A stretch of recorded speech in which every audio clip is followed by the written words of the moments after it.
presentarles la mesa de las 12 del día, que lleva por título Filosofía y Derechos Humanos. Quien la coordina es la coordinadora general, la maestra Claudia Karina Huerta Ramos, pero yo le voy a ceder el micrófono al moderador de esta mesa, el maestro Ashanti Segundo. Sea usted muy bienvenido, maestro, a esta su casa FIAR de 2022. Sin más por el momento, me despido y le cedo los micrófonos al maestro Ashanti. Un placer haber estado con ustedes. Nos vemos muy pronto. Hasta luego.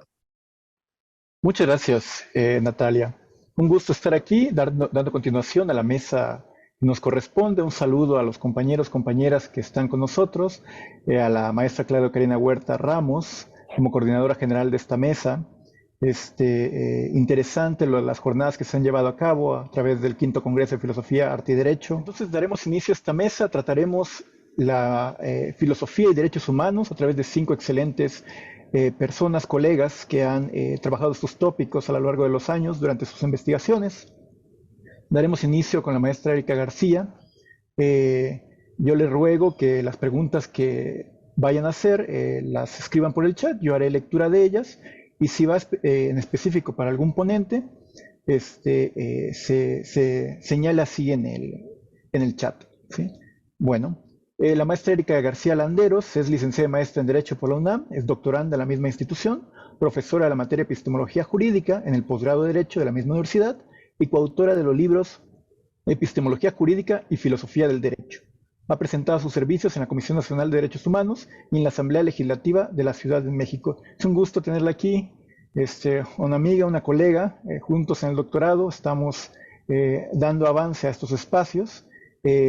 Tengo entendido que va a ser una crítica sobre qué son los derechos humanos, desde sus alcances, su concepto y su concepción, sobre todo. Pues un gusto tenerla aquí, maestra Erika. Le cedo el micrófono para dar inicio y estar en tiempo. Recuerdo que son de 15 a 20 minutos las participaciones. Yo estaré de cualquier forma haciendo énfasis en el tiempo. Gracias. Muchas gracias, Ashanti. Muchas gracias, licenciada Karina, por invitarnos. Veo que tenemos poco tiempo, así que bueno, voy a empezar. Mi ponencia se titula ¿Qué son los derechos humanos? Una reflexión crítica. Quisiera empezar con una cita de Hölderlin que dice: vivimos tiempos difíciles de vacío en que los viejos dioses ya se han ido y los nuevos aún no han llegado. ¿Quiénes son esos viejos dioses? Pues según esta reflexión que les propongo, serían el Estado, la ciencia y la verdad. Como todos sabemos, los derechos humanos han sido desde hace décadas el tema más importante en la agenda política nacional e internacional. Las constituciones se han reformado para proteger estos derechos, se armonizan leyes con tratados internacionales, se crean organismos nacionales e internacionales, etc. En el ámbito académico analizamos exhaustivamente cuál es su concepto, su clasificación, cómo resolver conflictos entre los mismos, cuál es su fundamento, entre otras cuestiones. Buscamos la manera de convencer a las personas y a las autoridades de que los derechos humanos son valiosos y deben ser respetados. Sin embargo, la situación actual de violencia, de falta de reconocimiento del otro y de manipulación de los seres humanos por los poderes hegemónicos denota que estos esfuerzos han arado en el mar. Lo que se propone a continuación es una reflexión acerca de qué son los derechos humanos en el contexto de gobernanza global en que vivimos. Para ello se describirán las situaciones contradictorias que han caracterizado a la pandemia de COVID-19, cómo estas contradicciones se han traducido en el ámbito jurídico, la importancia de las condiciones comunicativas para ejercer los derechos humanos y finalmente una posible interpretación de lo que sucede a partir de la perspectiva de Hegel y de Marcuse. Bueno, pandemia COVID-19, un suceso lleno de contradicciones. Como es sabido, los organismos internacionales y los estados han considerado que la única forma de afrontar este problema de salud que vivimos era la creación de una vacuna, por lo que desde el mes de diciembre del 2020, en nuestro país los adultos fueron inoculados con las vacunas Pfizer, AstraZeneca, Sputnik, Sinovac, CanSino Bio, Janssen y Moderna. Esta semana, del lunes 15 al 19 de agosto, serán vacunados en la Ciudad de México los niños que tengan cumplidos 7 años de edad. Según el documento rector de la Política Nacional de Vacunación para la prevención del COVID-19 en México, emitido el 23 de junio de este año, este grupo de vacunación recibirá la vacuna de Pfizer Biotech al ser la única con autorización de uso de emergencia. Los niños fueron el último grupo de vacunación debido a que son el grupo poblacional con menor riesgo de contraer la enfermedad y el que menor peligro de complicaciones presenta en caso de enfermedad. Todas las autoridades, los medios de comunicación y las redes sociales han hecho énfasis en que la vacunación es necesaria, en no bajar la guardia, en mantener las medidas de protección, etc. Asimismo, han señalado que las personas que están falleciendo por COVID son las que no han recibido la vacuna.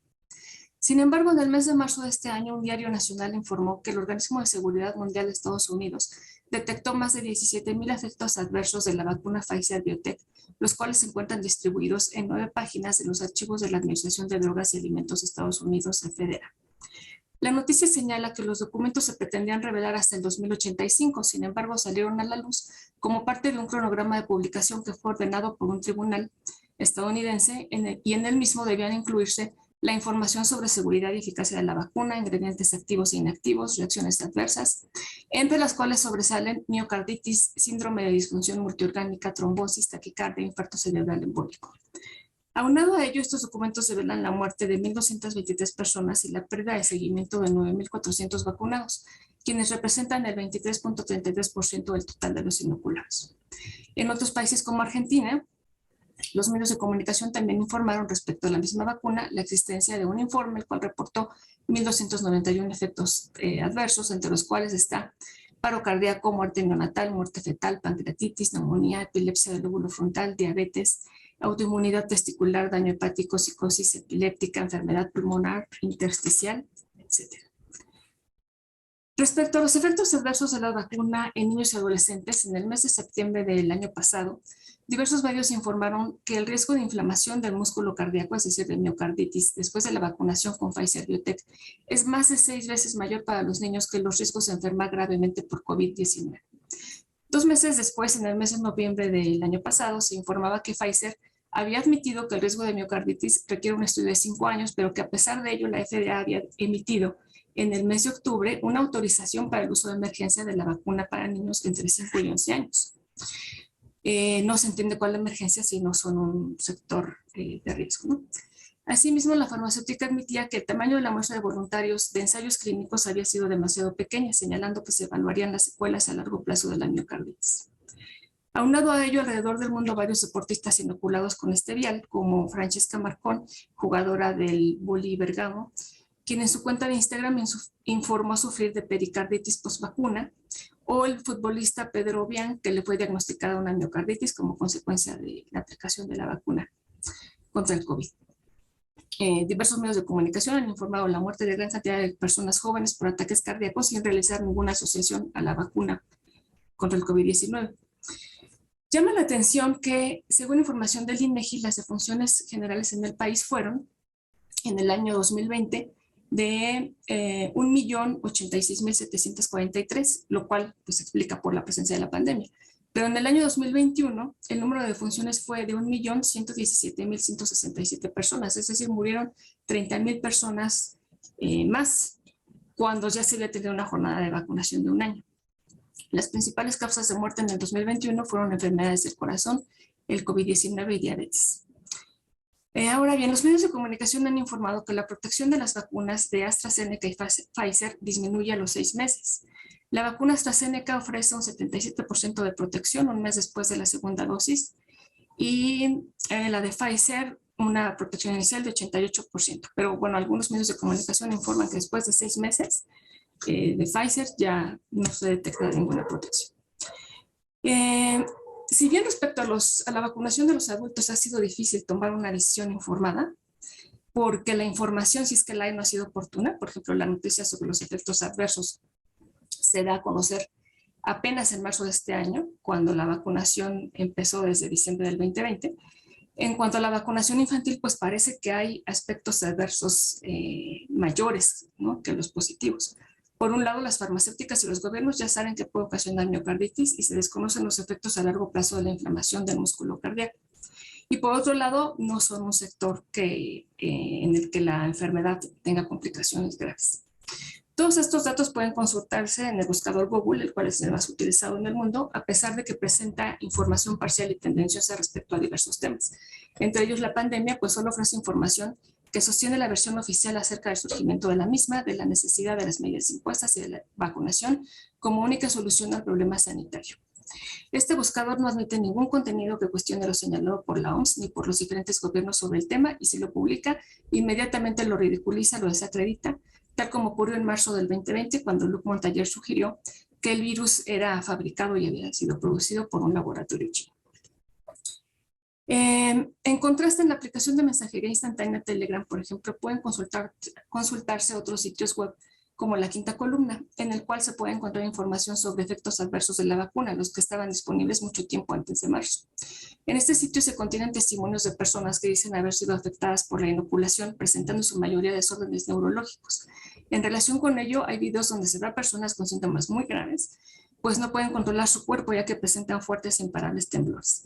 También pueden leerse testimonios de gente que a raíz de la inoculación no puede dormir, se les olvidan las palabras, pierden las cosas, presentan brotes psicóticos, violencia, falta de concentración, fatiga crónica, piernas paralizadas, taquicardia, deterioro cognitivo, fallos renales, mareos, vértigo, dolores de cabeza, ataques de ansiedad y un largo etcétera.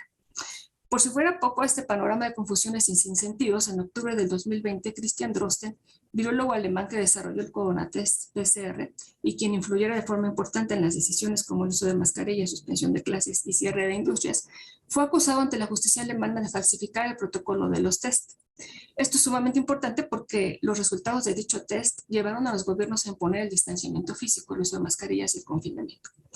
Según informa el sitio Escritores y Periodistas, un grupo internacional de abogados está preparando una demanda masiva contra la OMS para las personas que han sido perjudicadas por las medidas de encierro. El abogado, el doctor Reinier Fulmich, quien dirige el grupo, señaló que hay un deber de compensación de pagar daños por la pérdida de beneficios sufrida por las empresas y los trabajadores autónomos como resultado del encierro y otras medidas. Los abogados sostienen que las pruebas PCR, la OMS y los funcionarios de salud pública son los culpables de los encierros. Al respecto, el abogado señaló, no solo las pruebas PCR no están expresamente aprobadas para fines de diagnóstico, como se indica correctamente en los folletos que acompañan a estas pruebas, y como el inventor de la prueba, Karim Mullis, ha subrayado repetidamente. En cambio, son simplemente incapaces de diagnosticar cualquier enfermedad. Al contrario de lo que afirma Drosten y la OMS, un resultado positivo en la prueba de PCR no significa que haya una infección. Respecto al tema de indemnizaciones, médicos argentinos informaron que los afectados por los efectos adversos, informaron que los afectados por los efectos adversos por la vacuna contra el COVID-19 podrán reclamar una indemnización, señalando todos los pasos para exigirla. Dicha indemnización se pagará de un fondo de reparación COVID-19, el cual fue creado por decreto. Sobre este tema, en el mes de marzo de este año, el medio nacional informó que la Unión Europea firmó un contrato con Pfizer y Moderna para que sean los propios estados quienes paguen las indemnizaciones para los efectos secundarios de sus vacunas y no las farmacéuticas. Señala además que el contrato con Pfizer indica que la administración de las vacunas se realizará bajo la responsabilidad exclusiva de los estados. Las indemnizaciones corresponden a muerte, enfermedades discapacitantes, etc. En nuestro país, la Suprema Corte de Justicia ordenó la reserva de 5 años para dar a conocer los mismos, argumentando razones de seguridad nacional, a pesar de que es una compra efectuada con recursos públicos y de que dicha información es prioritaria. Sin embargo, sí se publicaron los contratos, excepto el celebrado con la vacuna Sputnik V, de la que se compraron 54 millones de dosis. La Cancillería difundió versiones testadas en las que no aparecen ni las cláusulas más importantes de los contratos, como los referentes a precio, pago, entrega, calidad, eventos adversos, inmunizaciones y responsabilidades. Ante esta situación, la sociedad no tiene una interpretación compartida de la situación, lo que se replica a nivel internacional. Por lo tanto, tampoco se tiene una misma línea de acción y esto lo estamos viendo traducido en el mundo jurídico. ¿Cuáles han sido las reacciones jurídicas en algunos países? Pues bien, en México se han presentado hasta el 15 de agosto de 2020 11,000 amparos con el propósito de lograr la vacunación de niños menores de 12 años antes de que iniciara la etapa de vacunación para este sector de la población. De estos amparos, según manifestó el subsecretario de Salud López-Gatell, ha procedido un tercio, lo que ha dado como resultado la vacunación de 5,500 niños y niñas en acatamiento a una orden judicial.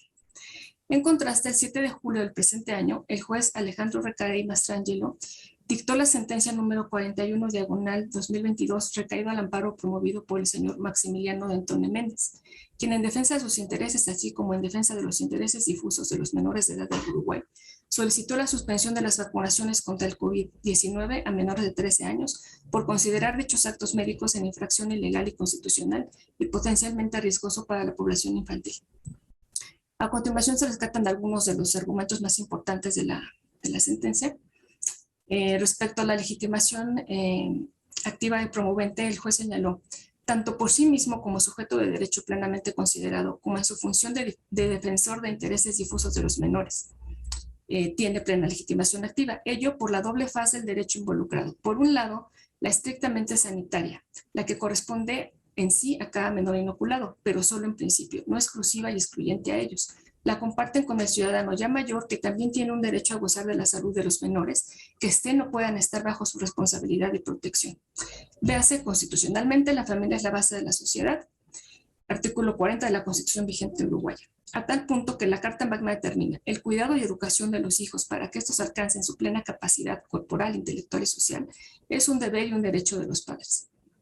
En nuestro país, estas obligaciones de los padres respecto a sus hijos como del Estado respecto a la niñez se encuentran establecidas, entre otros, en el artículo 4 de nuestra Constitución, en los párrafos 9, 10 y 11 que señalan: en todas las decisiones y actuaciones del Estado se velará y cumplirá con el principio del interés superior de la niñez, garantizando de manera plena sus derechos. Los niños y las niñas tienen derecho a la satisfacción de sus necesidades de alimentación, de salud, educación y sano esparcimiento para su desarrollo integral. Este principio deberá guiar el diseño, ejecución, seguimiento y evaluación de las políticas públicas dirigidas a la niñez. Los ascendentes, tutores y custodios tienen la obligación de preservar y exigir el cumplimiento de estos derechos y principios, y el Estado otorgará facilidades a los particulares para que coadyuven al cumplimiento de los derechos de la niñez. Me parece que podremos concluir por la información antes detallada que el Estado no está tomando en cuenta el interés superior de la niñez, siendo que se tiene conocimiento de que el riesgo de miocarditis después de la vacunación con esta vacuna es 6 veces mayor que los riesgos de enfermar por COVID-19. Otro aspecto que quisiera resaltar de esta sentencia del juez uruguayo es que señala que tanto el guardador o tutor como el menor inoculable tienen derecho a que el acto de vacunación se realice con plena regularidad legal, argumentando que el Estado ofrece una vacuna que puede ser o no segura y efectiva, de modo que en el marco de la desinformación se están lesionando los derechos de ambos, mayor y menor. Obviamente los del menor respecto de que no se sabe qué sustancia se le está suministrando ni con qué consecuencias. Pero igualmente los de su protector, quien en similar ignorancia no está en condiciones de saber si hace bien o mal inoculando al menor o no haciéndolo. Bueno, me voy a saltar algunos puntos. El fallo dice, haciendo lugar a la pretensión de amparo y en su mérito ordenando a todos los accionados por igual la suspensión inmediata de las vacunaciones a niños menores de 13 años de edad bajo apercibimiento de desacato, ello hasta tanto no se cumplan los siguientes condicionamientos: se publiquen íntegros y sin testados todos los contratos de compra de estas vacunas, así como todo documento adjunto a ellos, en especial todos aquellos que detallen la composición de las sustancias a inocular. Se elabore un texto a suministrar a los responsables de los menores que se vacunen, que informe completamente y con claridad los siguientes puntos: la composición de las sustancias, los riesgos de las mismas, y la autorización de emergencia y no definitiva, explicando cuál es la diferencia, y se detallen los efectos adversos. Quedan 3 minutos, maestra. Sí, gracias, Ayet. Bueno, el contexto es muy complejo, desgraciadamente tenemos poco tiempo, pero ¿cuál es la posible interpretación de la situación a partir de la perspectiva de Herbert Marcuse y de Hegel? Si la esencia, para Hegel la esencia de algo no está en sí mismo, sino en otra cosa fuera de él, ¿no? En este caso, la esencia de los derechos humanos está en su contexto. ¿Cuál es el contexto hoy en día de los derechos humanos?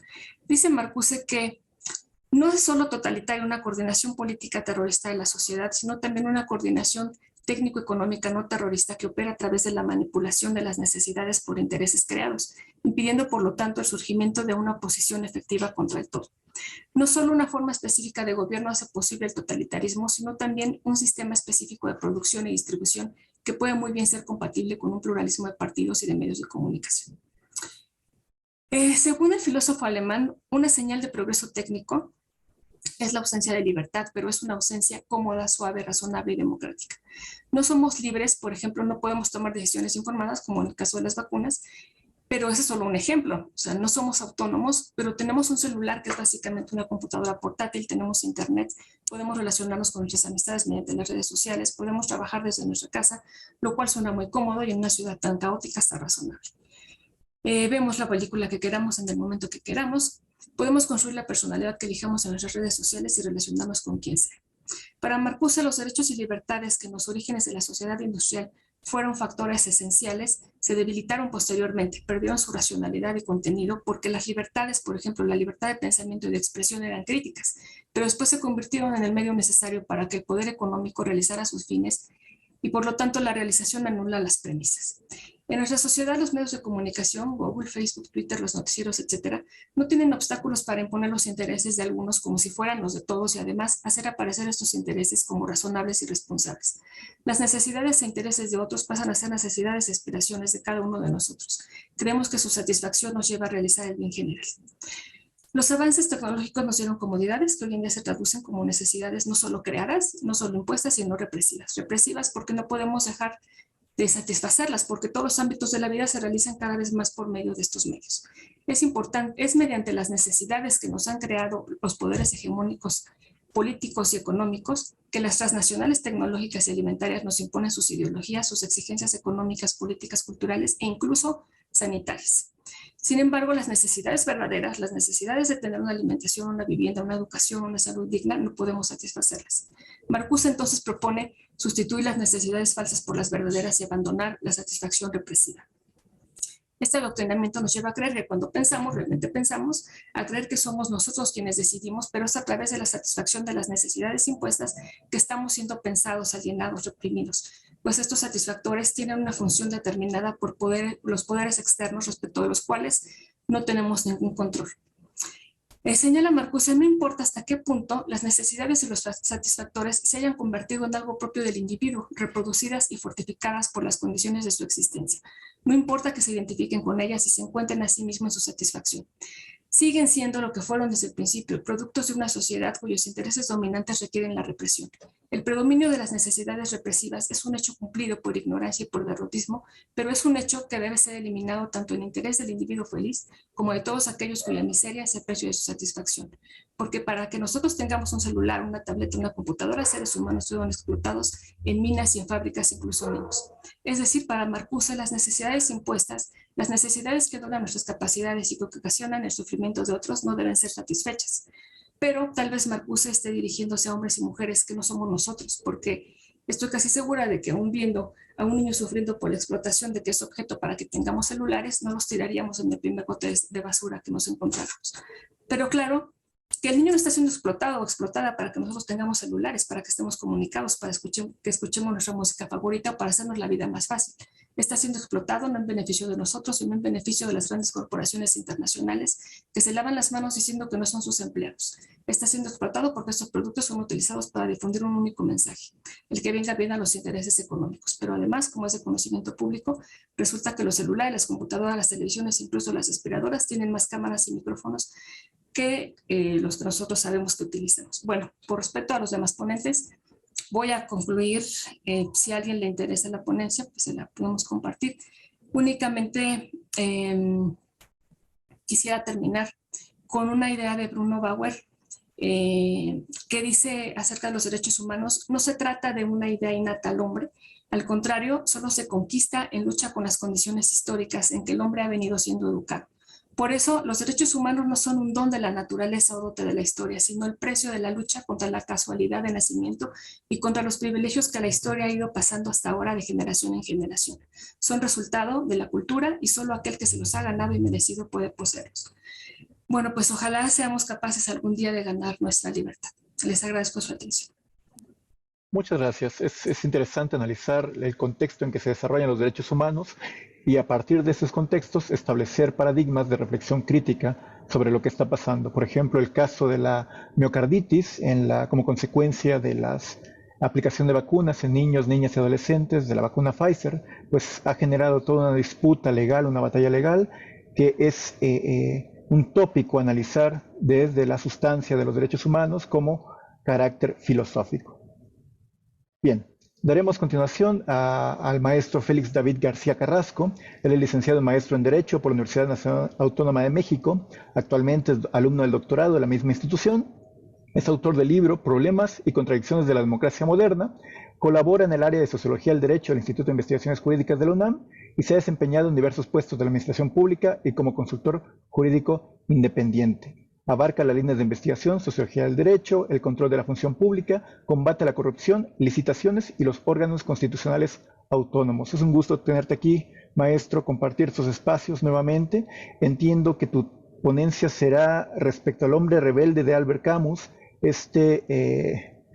dramaturga, ensayista, filósofo, periodista francés, que tiene algunas repercusiones del pensamiento Schopenhauer, de Nietzsche, o del existencialismo alemán. Pues un gusto, sin más, te cedo el micrófono para dar inicio a tu ponencia. Buenas tardes, Ashanti, compañeros. En primer lugar, agradezco la invitación. Desde luego el honor es para mí. Y bueno, como ya adelantabas, efectivamente voy a hablar de la relación que hay entre El hombre rebelde de Albert Camus y un tema que está muy en boga, los derechos humanos.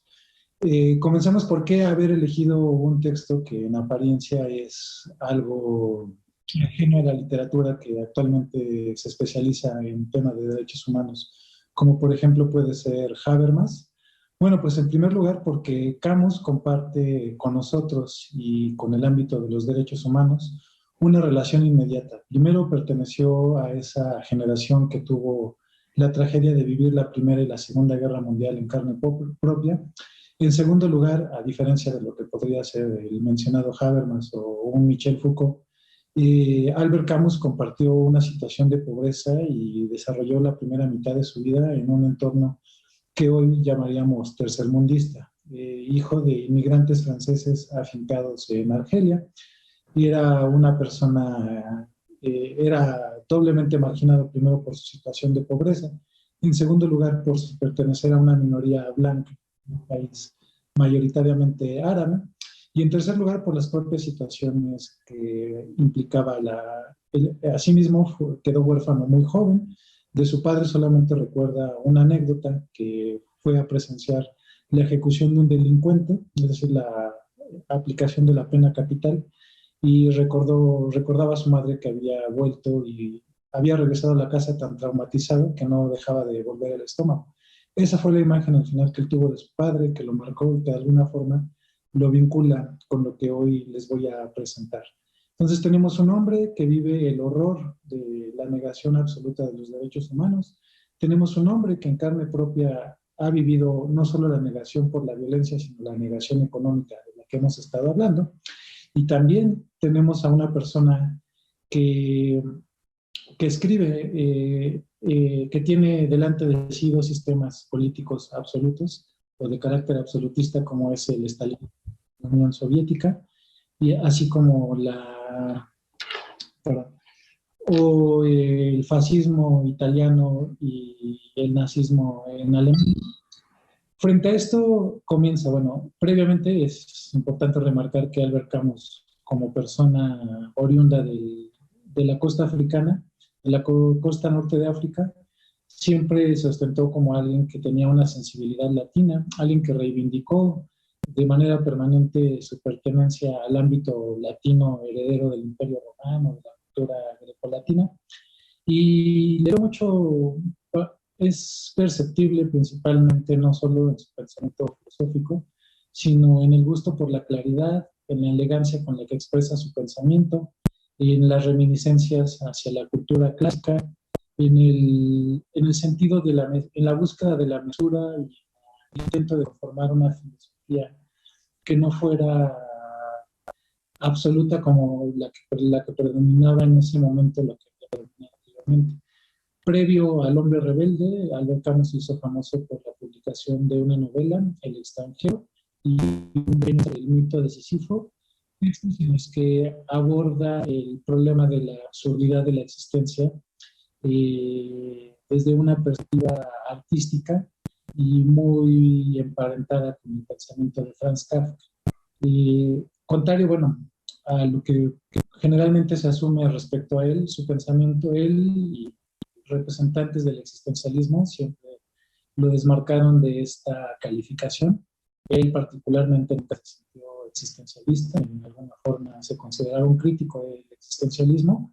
Si hubiera asumido una categoría, esta habría sido sin duda la de absurdista, que es al final la filosofía que es una manera de asumir la realidad partiendo desde una lógica que nos hace pensar que la existencia podría no tener sentido. Recordemos que Albert Camus era una persona atea. Bueno, en segundo lugar, y como consecuencia, después de la experiencia traumática de la Segunda Guerra Mundial, Albert Camus se plantea el intento de comprender qué llevó al pensamiento occidental a la creación de campos de exterminio, a la destrucción sistemática de pueblos enteros y de personas. De ahí surge El hombre rebelde. Muy cercano a un libro que es más recordado y más celebrado por la academia, como puede ser eh, como puede ser la obra de Teodoro Adorno. Albert Camus anteriormente se plantea la misma pregunta, pero pienso yo lo hace en un estilo más brillante y con una intención más genuina, y es la siguiente. Él dice, el pensamiento rebelde, la rebeldía, el sentimiento, el, la conciencia de que dentro del hombre hay una dignidad que no puede ser sobrepasada, paradójicamente nos ha llevado a un principio de destrucción del hombre, en nombre de esa dignidad.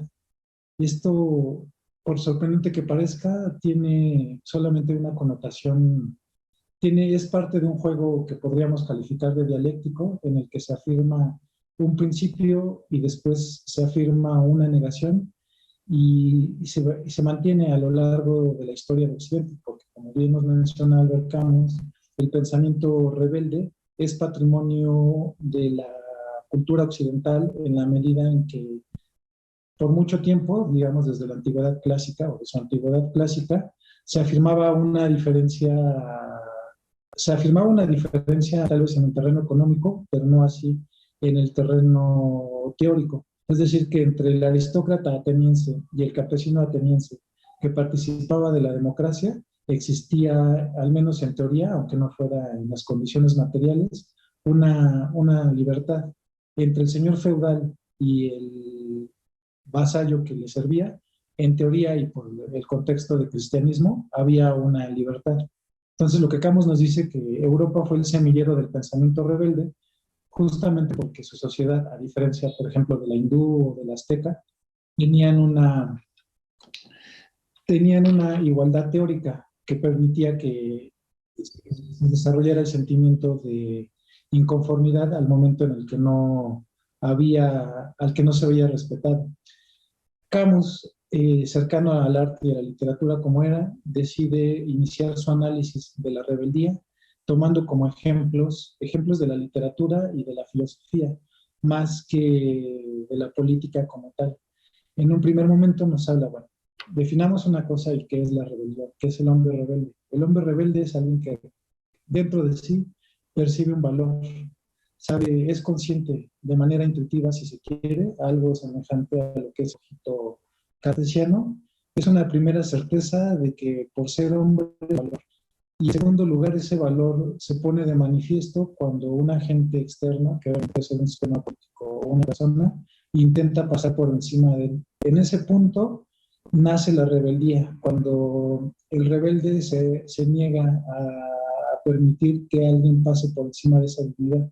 Esa dignidad, tal como la define Camus, es un movimiento generoso, no es un movimiento egoísta ni retroactivo.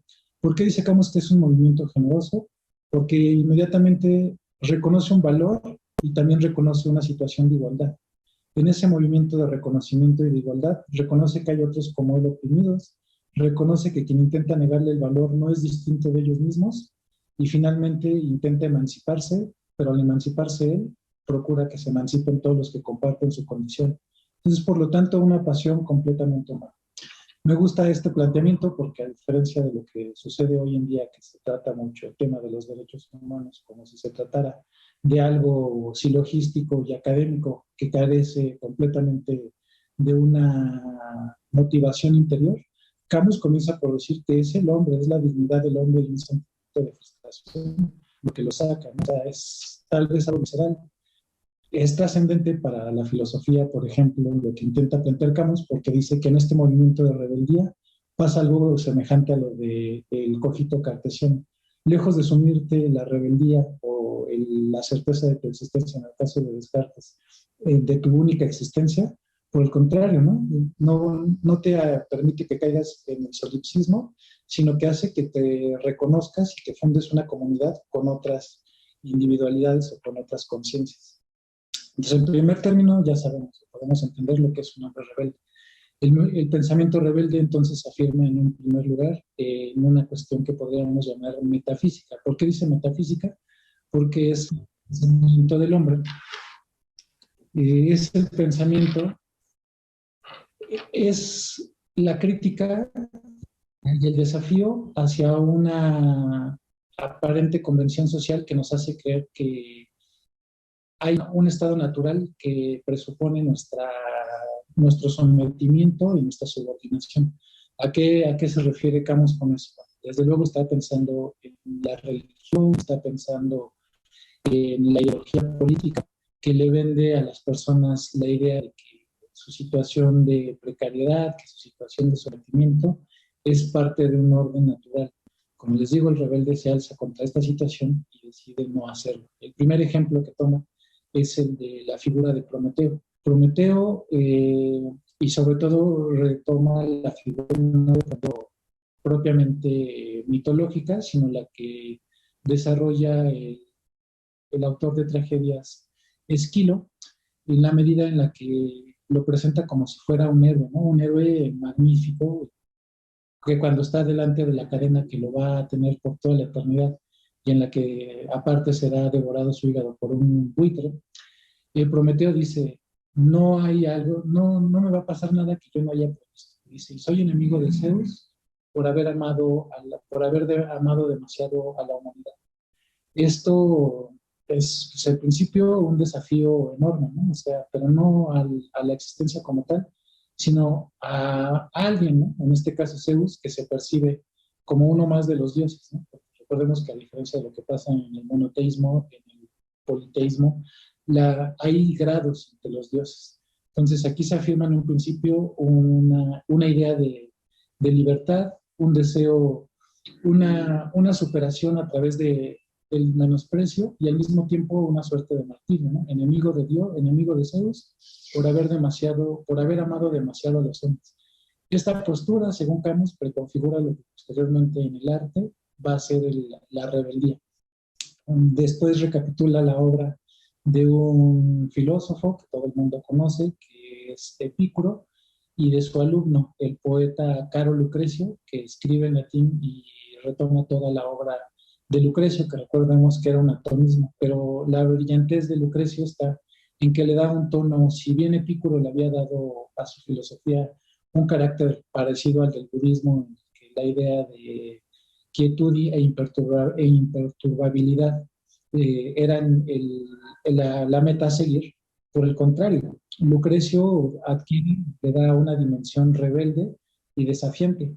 Así en la parte final que mete de lleno a la obra y que la distingue completamente del Epicuro, la idea de un día contra la religión, ¿no? Que él percibe, por eso es la rebeldía metafísica. Entonces la parte final del poema termina con la narración de la peste que azota a Atenas durante 3 minutos, maestro. Durante la guerra del Peloponeso. ¿Qué sucede en esa guerra? Perdón, Ashanti, ¿me dijiste algo? Sí, 3 minutos quedan. Ok, bueno, pues creo que me extendí más de lo que hubiera deseado, pero quiero concluir. O sea, el planteamiento de Albert Camus al final de su exposición, que abarca prácticamente desde el siglo I hasta el siglo XX, es que más allá que el principio generoso de la rebeldía puede al final convertirse en un principio de dominación. Y el ejemplo perfecto es el de la revolución comunista. La revolución comunista se hace con el propósito, de emancipar a toda la humanidad. Pero para lograr esa emancipación final, previamente tiene que pasar por un estadio que termina siendo brutal, ¿no? Como lo fue el stalinismo. Dice Camus que esa es una desfiguración del principio de rebeldía que le había motivado y que más allá de eso se puede reencontrar la base, ¿no? Que era la solidaridad, el reconocimiento de la propia dignidad humana y el valor de la comunidad. Quiero concluir con una cita del propio libro que creo que demuestra bien la manera que tenía de hablar y también lo que lo movía. Dice así: en la luz, el mundo sigue siendo nuestro primer y último amor. Nuestros hermanos respiran bajo el mismo cielo que nosotros. La justicia vive. Entonces nace la extraña alegría que ayuda a vivir y a morir, y que en adelante nos negaremos a dejar para más tarde. En la tierra dolorosa es la cizaña incansable, el alimento amargo, el viento duro que llega de los mares, la antigua y la nueva aurora. Con ella, a lo largo de los combates, reconstruiremos el alma de esta época, y una Europa que no excluirá nada, ni el fantasma de Nietzsche, que durante 12 años después de su hundimiento iba a visitar el occidente como la imagen fulminada de su conciencia más alta y de su nihilismo, ni a ese profeta de la justicia sin ternura, que descansa, por error, en el sector de los no creyentes en un cementerio inglés, ni a la momia deificada del hombre de acción en su ataúd de cristal, ni nada de lo que la inteligencia y la energía de Europa ha proporcionado sin tregua al orgullo de una época miserable. Todos pueden revivir, en efecto, junto a los sacrificados de 1905, pero con la condición de que comprendan que se corrigen mutuamente, que les detiene a todos un límite en el sol. Cada uno dice al otro que él no es Dios, y aquí termina el romanticismo. En esta hora en que cada uno de nosotros debe tender el arco para volver a hacer sus pruebas y conquistar en y contra la historia lo que ya posee, la magra cosecha de sus campos, el breve amor de esta tierra, en la hora en que nace por fin un hombre, hay que dejar la época y sus furores adolescentes. El arco se tuerce, la madera. Del máximo de la tensión más alta va a surgir el impulso de una flecha recta, de la saeta más dura y más libre. Gracias. A ti muchas gracias, maestro David. Es importante establecer los criterios que enmarca Albert Camus en su obra Léon Revolté, este título original francés de 1951, tal como comentó, y lo saco de la cita que acaba de leernos, reconstruir el espíritu de esta época, justamente esta reconfiguración de la dignidad que nos había usted señalado, como un sustento filosófico en el repensar, el diseñar y el pensar por los derechos humanos. Pues un gusto enorme compartir contigo, David. Vamos a dar... ¿sí? ¿Hay algo que quieras comentar? No solamente eso, y bueno, como siempre, una invitación para todos los compañeros que amablemente nos están acompañando a que se sumerjan en la obra, ¿no? Que al final es poco lo que alguien como expositor puede presentar. Gracias, Achán. A ti muchas gracias. Vamos a dar continuación entonces con el maestro David Octavio Martínez Castro. Él es maestro en docencia para la educación media superior por la Facultad de Filosofía y Letras de la UNAM, donde también ingresó como licenciado en filosofía. Actualmente labora en la Administración Pública Federal y trabaja temas principalmente sobre política, cultura y tecnologías de la información y la comunicación. Su participación será en torno al derecho a la censura, el derecho a la libertad de expresión y a la verdad.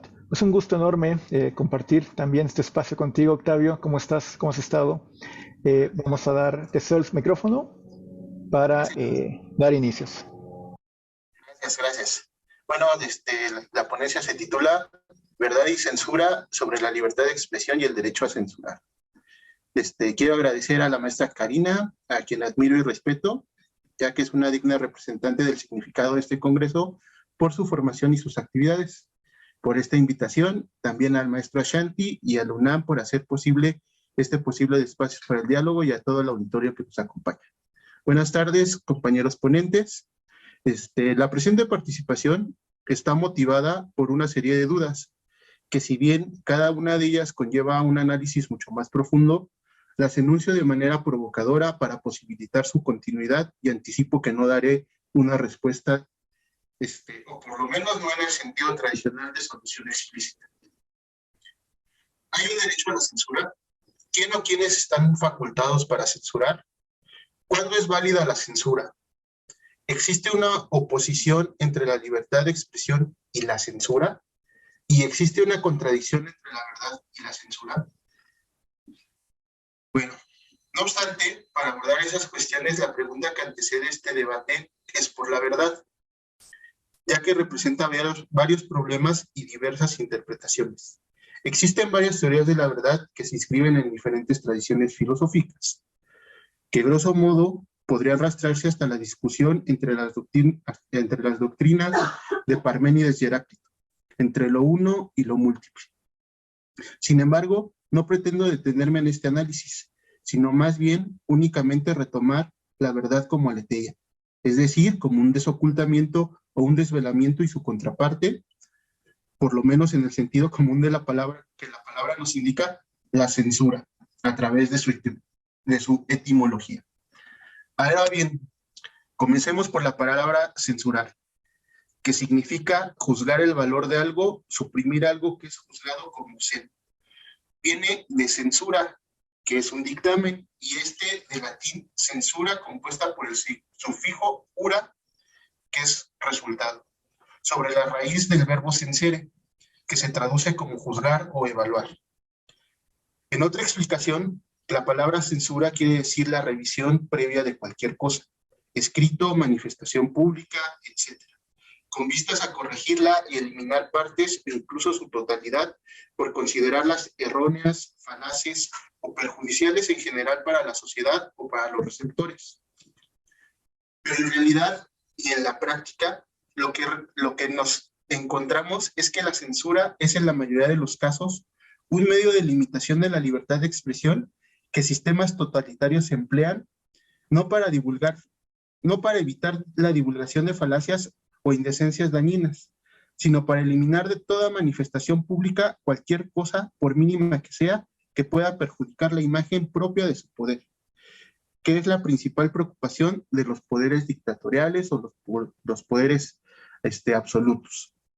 En este sentido, y ya ha sido aludido, cabe mencionar uno de los motivos del nombre de esta mesa sobre derechos humanos, el derecho a la libertad de expresión, que es definido como, y abro cita, un derecho universal que confiere la posibilidad de expresar o manifestar nuestras ideas o puntos de vista libremente. Teóricamente, su existencia es consecuencia de nuestra organización política y social democrática. Este derecho nos permite pensar, indagar, difundir y crear información. Sin embargo, a veces parece no existir, pues se ve limitado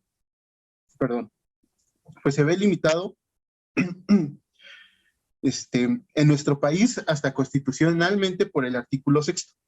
Si bien enuncia que las manifestaciones de las ideas no serán objeto de ninguna inquisición judicial o administrativa, también posee limitaciones cuando existen ataques a lo moral, se vulneran los derechos de terceros, se provoque algún delito o haya alguna perturbación del orden público. Cierro cita. La duda que aquí ha de surgir es cuándo se determina que esto sucede y quién lo va a determinar para hacer efectivas estas limitaciones. Con base a lo anterior y dadas las definiciones tanto de la censura como del derecho a la libertad de expresión, adelantamos la conclusión. La censura tiene un valor ambivalente. Dados ciertos casos, es positiva en el despliegue de la vida pública y en otros casos constituye una violación a los derechos individuales que, aunado a ese tipo de ejecución, puede ser considerado hasta una violación grave. ¿Cómo se podrá entonces inferir en los casos que se expondrán? Los individuos tienen garantías que los facultan para ejercer su libertad, pero el Estado también posee el derecho de salvaguardar la seguridad nacional y la voluntad general. Sin embargo, quisiera puntualizar el aspecto positivo de la censura y con ello abordar las cuestiones. ¿Cuándo es válida la censura y quién puede ejercer el derecho a la censura? Si regresamos sobre el significado de la misma palabra, se ejerce una censura cuando se dictamina algo. Y ello quiere decir que se emite una opinión, se informa o se declara algo sobre alguna cosa en específico. En derecho suele entenderse como una opinión técnica y experta que se da sobre un hecho o una cosa. Por otra parte, también se considera que es un juicio que se emite sobre un tema en particular. Ello nos lleva a la segunda acepción de censura, juzgar, que en derecho se usa cuando un juez determina si un hecho es o no contrario a la ley. Comúnmente se refiere a formar una opinión sobre algo, o afirmar o negar algo previa comparación de dos ideas o más y la relación existente entre ellas. Hecho que conduce a un análisis más profundo y de carácter epistemológico, que en todos los casos nos anticipará a concluir que la censura en esta vertiente es facultad del pensamiento y por lo tanto inherente a todos los seres humanos o a los seres vivos. En el mismo orden de ideas podemos recuperar la definición de Berzón sobre la memoria, que selecciona únicamente aquello que es útil para la vida, es decir, ejerce un papel de juez que censura todo aquello que no nos sirve para la principal actividad de los seres, que es vivir, ¿no? En su tercera acepción, censura como resultado refiere a una consecuencia de un proceso o incluso a la contabilidad de algo. De ahí el uso de la palabra censo, que es el recuento de datos estadísticos de una población. Proviene del oficio de censor, que en la antigua Roma ejercía un funcionario durante un periodo no mayor a 5 años y que consistía en llevar al día el registro de los ciudadanos. Era una lista de habitantes y de todas sus pertenencias y de bienes, pero también daba de baja a los ciudadanos fallecidos, expulsados, encarcelados o quienes se trasladaban a residir a otro lado. Además, el censor era quien determinaba a través de una evaluación a quién debía privársele de su ciudadanía o debía ser castigado por cometer alguna falta o delito. Por último, se hicieron cargo de velar por la moral pública, teniendo competencia para revisar previamente los escritos con la finalidad de comprobar que no hubiera agravio alguno contra los gobernantes. En esta última parte de las funciones realizadas por el censor es que se derivan todas las connotaciones negativas o supuestos bajo los cuales provienen las acciones negativas de dicho concepto, es decir, la censura al servicio del poder constituido por encima de los derechos individuales. Sin embargo, antes de pasar de lleno al análisis del sentido negativo de la censura, cabe mencionar que hay casos en que la censura tiene efectos positivos en la comunidad que se ejerce, es decir, que hay un uso lícito y positivo de ella. Por ejemplo, en la actualidad hay una clasificación regulada por el gobierno de música, videojuegos o películas, en las que se censura su contenido para ciertos sectores de la ciudadanía. Principalmente es material que por su contenido explícito de violencia, lenguaje inadecuado, consumo o promoción de bebidas alcohólicas, estupefacientes o tabaco, así como desnudos o sexo explícito, queda vedado para menores de 18 años, como se mencionó en la definición de la libertad de expresión, cumple con los criterios de las limitaciones contenidas en el artículo 6º constitucional, en el mismo sentido que se aplica la regla ¿para qué? En los medios de comunicación en donde suele omitirse o editarse expresiones vulgares o que promuevan odio hacia algún sector en específico. No obstante, nuevamente encontramos que depende de la moral colectiva o impuesta. Aunado a lo anterior, hay casos donde ha sido necesario reformar a la legislación y como resultado de luchas sociales se han aprobado leyes como la Ley Olimpia, que busca reconocer, y ahora cito, la violencia digital y sancionar los delitos que violen la intimidad sexual de las personas a través de medios digitales, es decir, prohibir la difusión de imágenes, audios o videos reales o simulados del contenido íntimo sexual de una persona sin su consentimiento.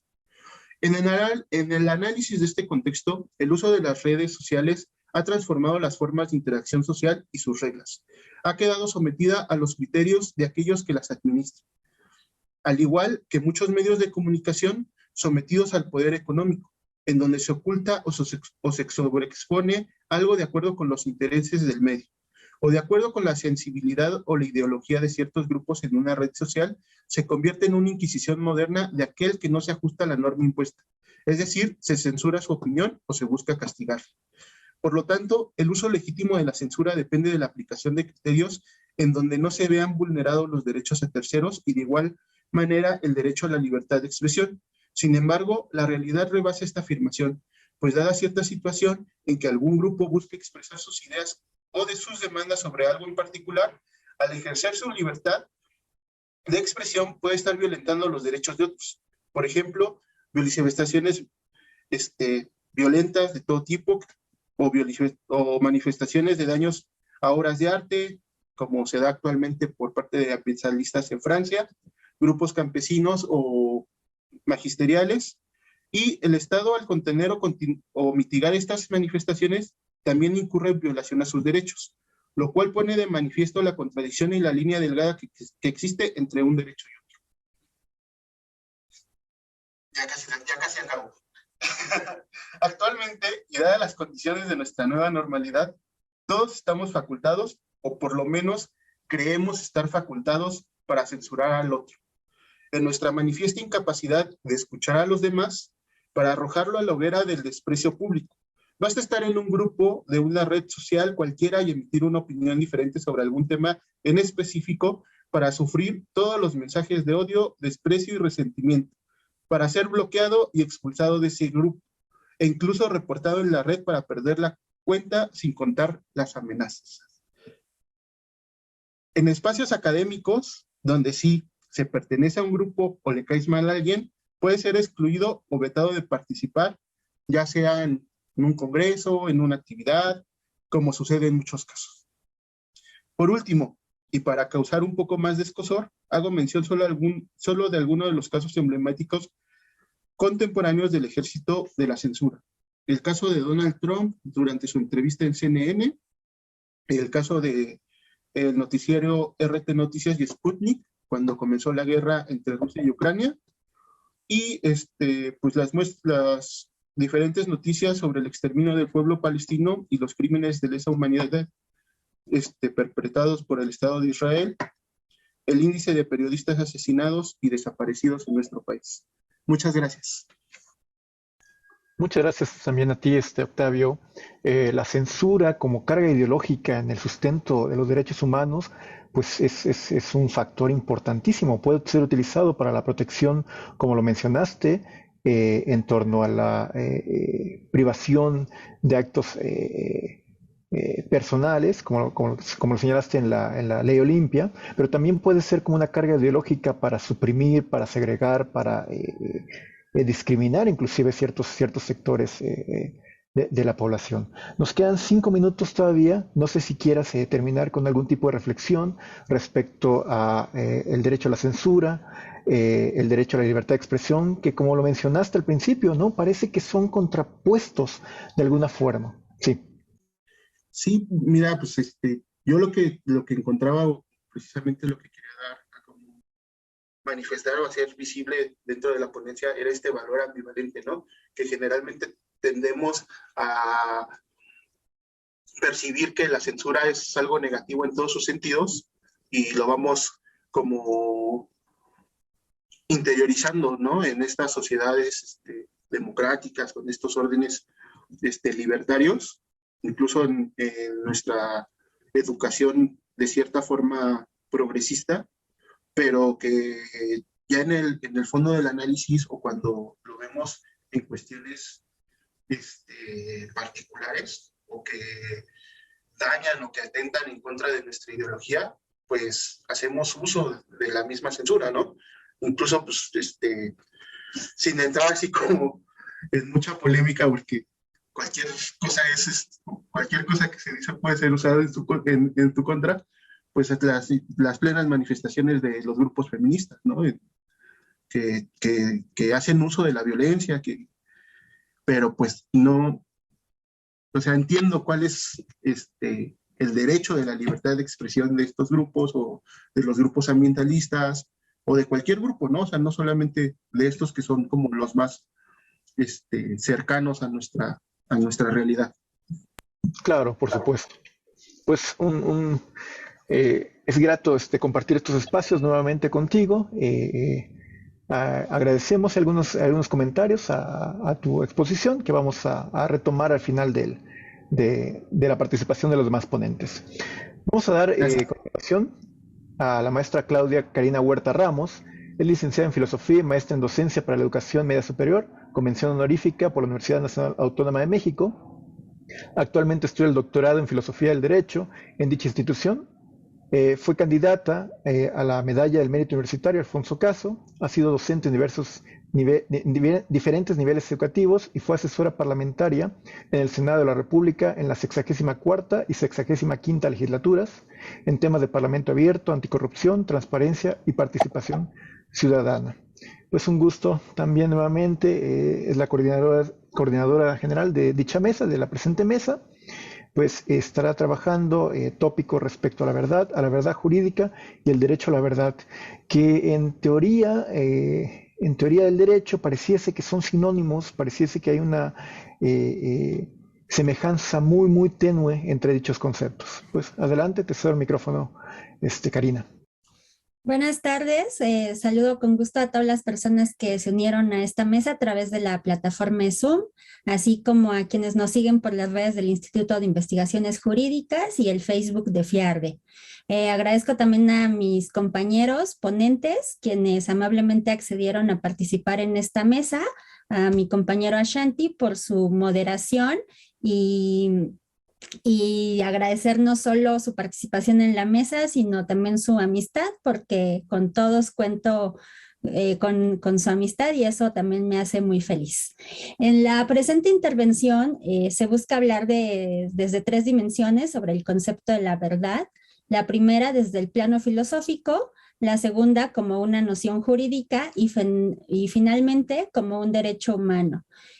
Como digna representante de la Facultad de Filosofía y Letras, voy a dejar ahí apuntadas todas las interrogantes sin tratar de dar una solución porque son temas inacabados, pero en ese sentido, pues me permitiré decir que una de las primeras cosas que aprendemos cuando entramos a la licenciatura, quienes estudiamos filosofía, es que hay algo que se llama verdad.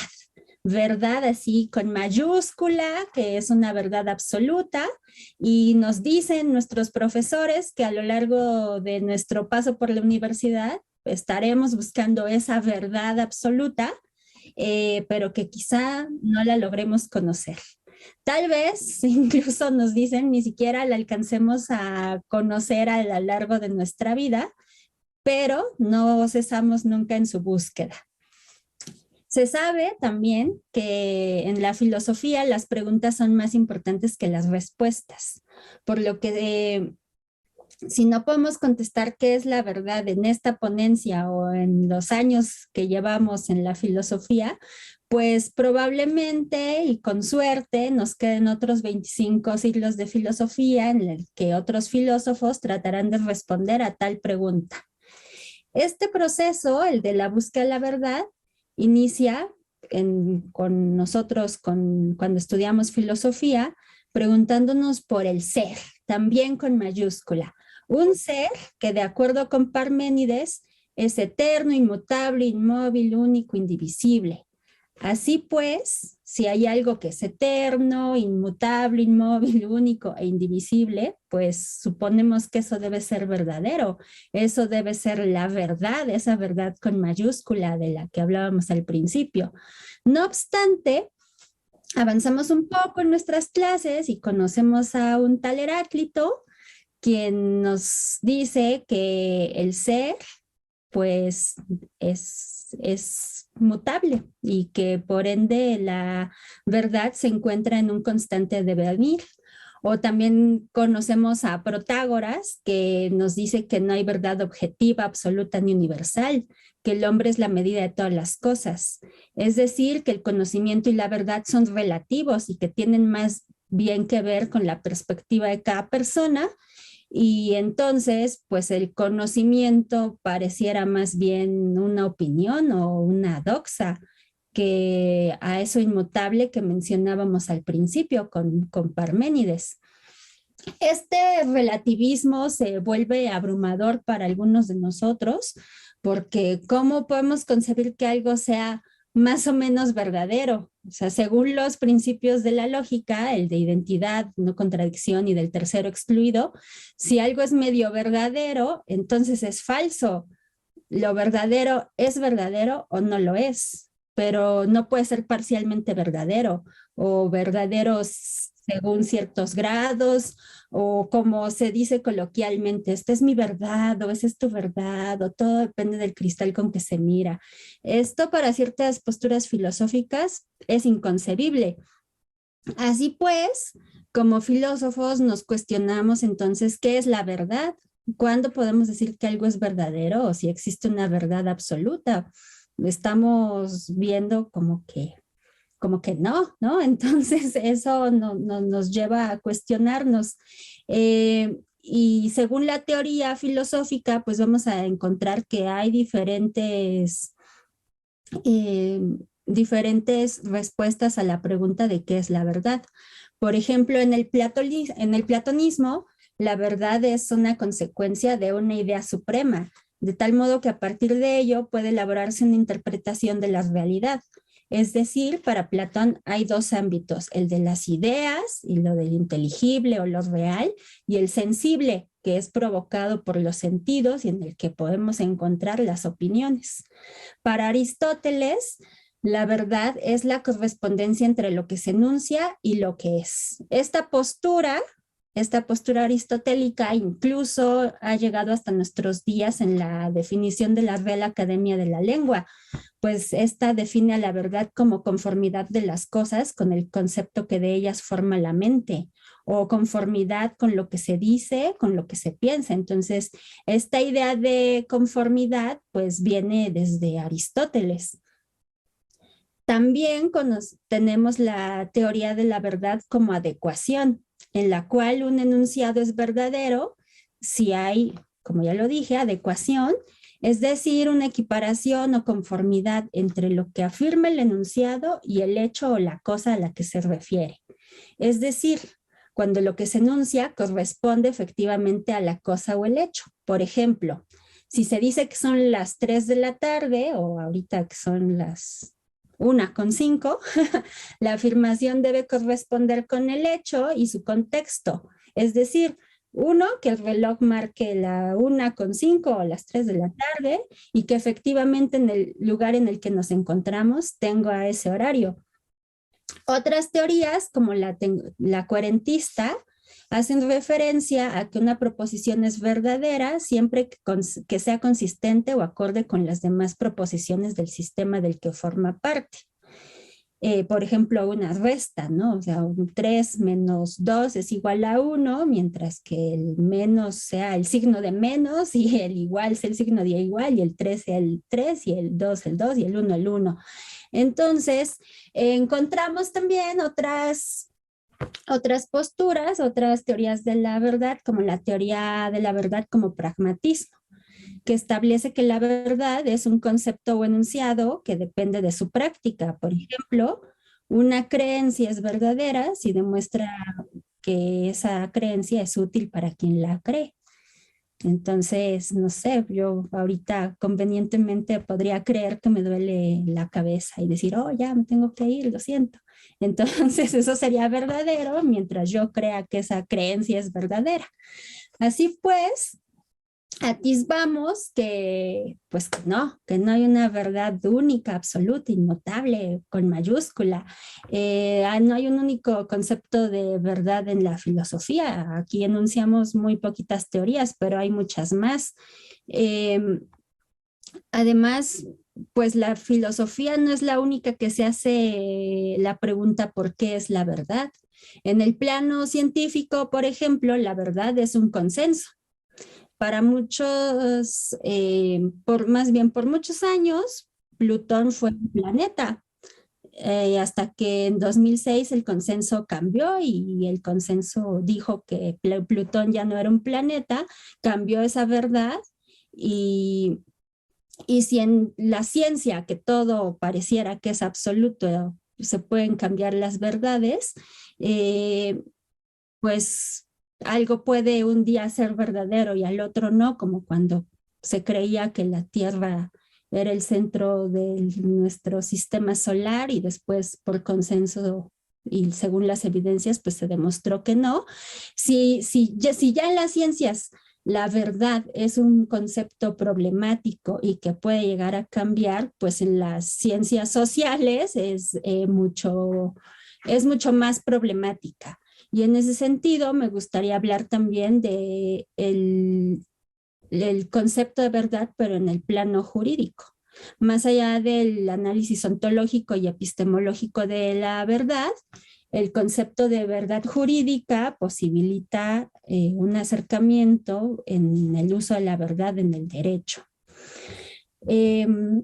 Vamos a decir que la verdad jurídica en términos prácticos se define como una verdad factualmente irrefutable e independiente de aquello que de hecho sucede. Y ahí ya se encuentra un problema, ¿no?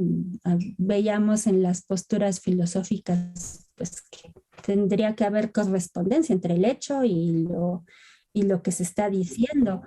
En este sentido, también se le conoce como verdad legal, que es aquella que está decretada por un juez y es producto de un proceso obtenida a través de un método riguroso y científico, por medio de las pruebas, su valoración y el orden en que éstas se presentan.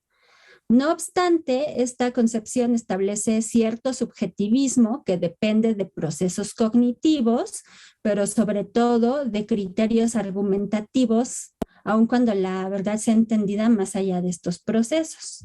Si bien la verdad está por encima de la creencia y del saber, o de la duda y las teorías, depende de la argumentación para imponerse y depende de estos procesos para hacerse evidente.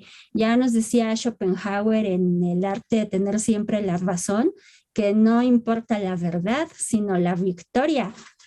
La verdad jurídica, entonces, difiere de la verdad histórica u objetiva, en la medida que esta segunda es la verdad natural, aquella que se desprende de los hechos, coloquialmente dicho, lo que en realidad pasó.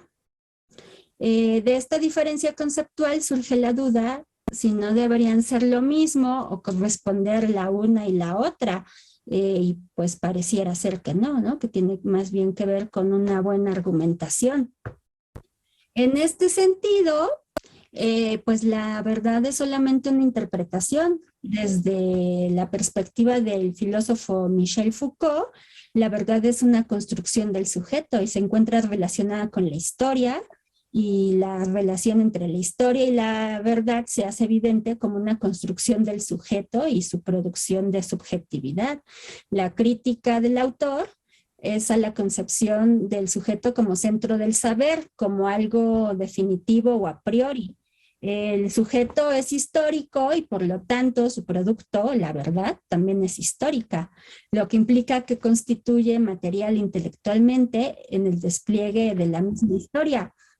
Entonces, la verdad surge más bien como una forma de poder y de control. Una vez más, es una interpretación y está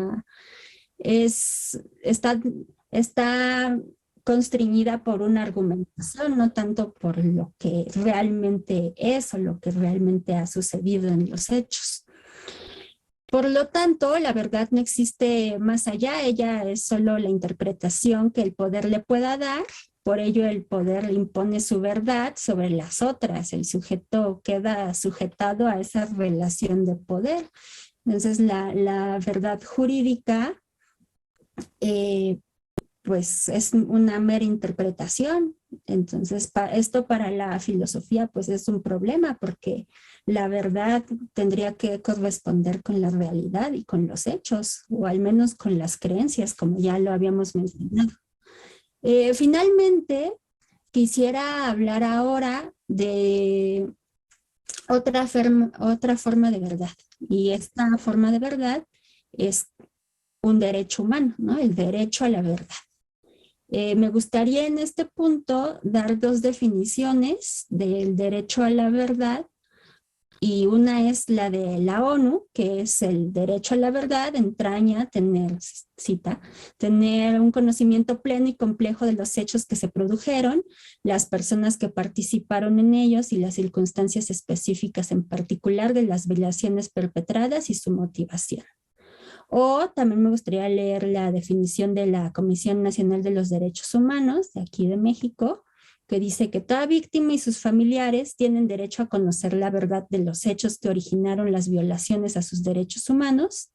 Este hecho también corresponde a la sociedad en su conjunto para saber la verdad de lo ocurrido y la razón y circunstancias que originaron los hechos, como una manera de coadyuvar para evitar que vuelva a ocurrir.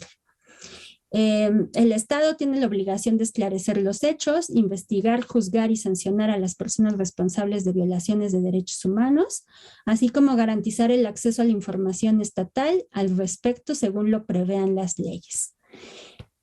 Aquí algo que me gustaría plantear, bueno, el derecho a la verdad surge como un derecho de las víctimas que han sufrido violaciones graves a sus derechos humanos.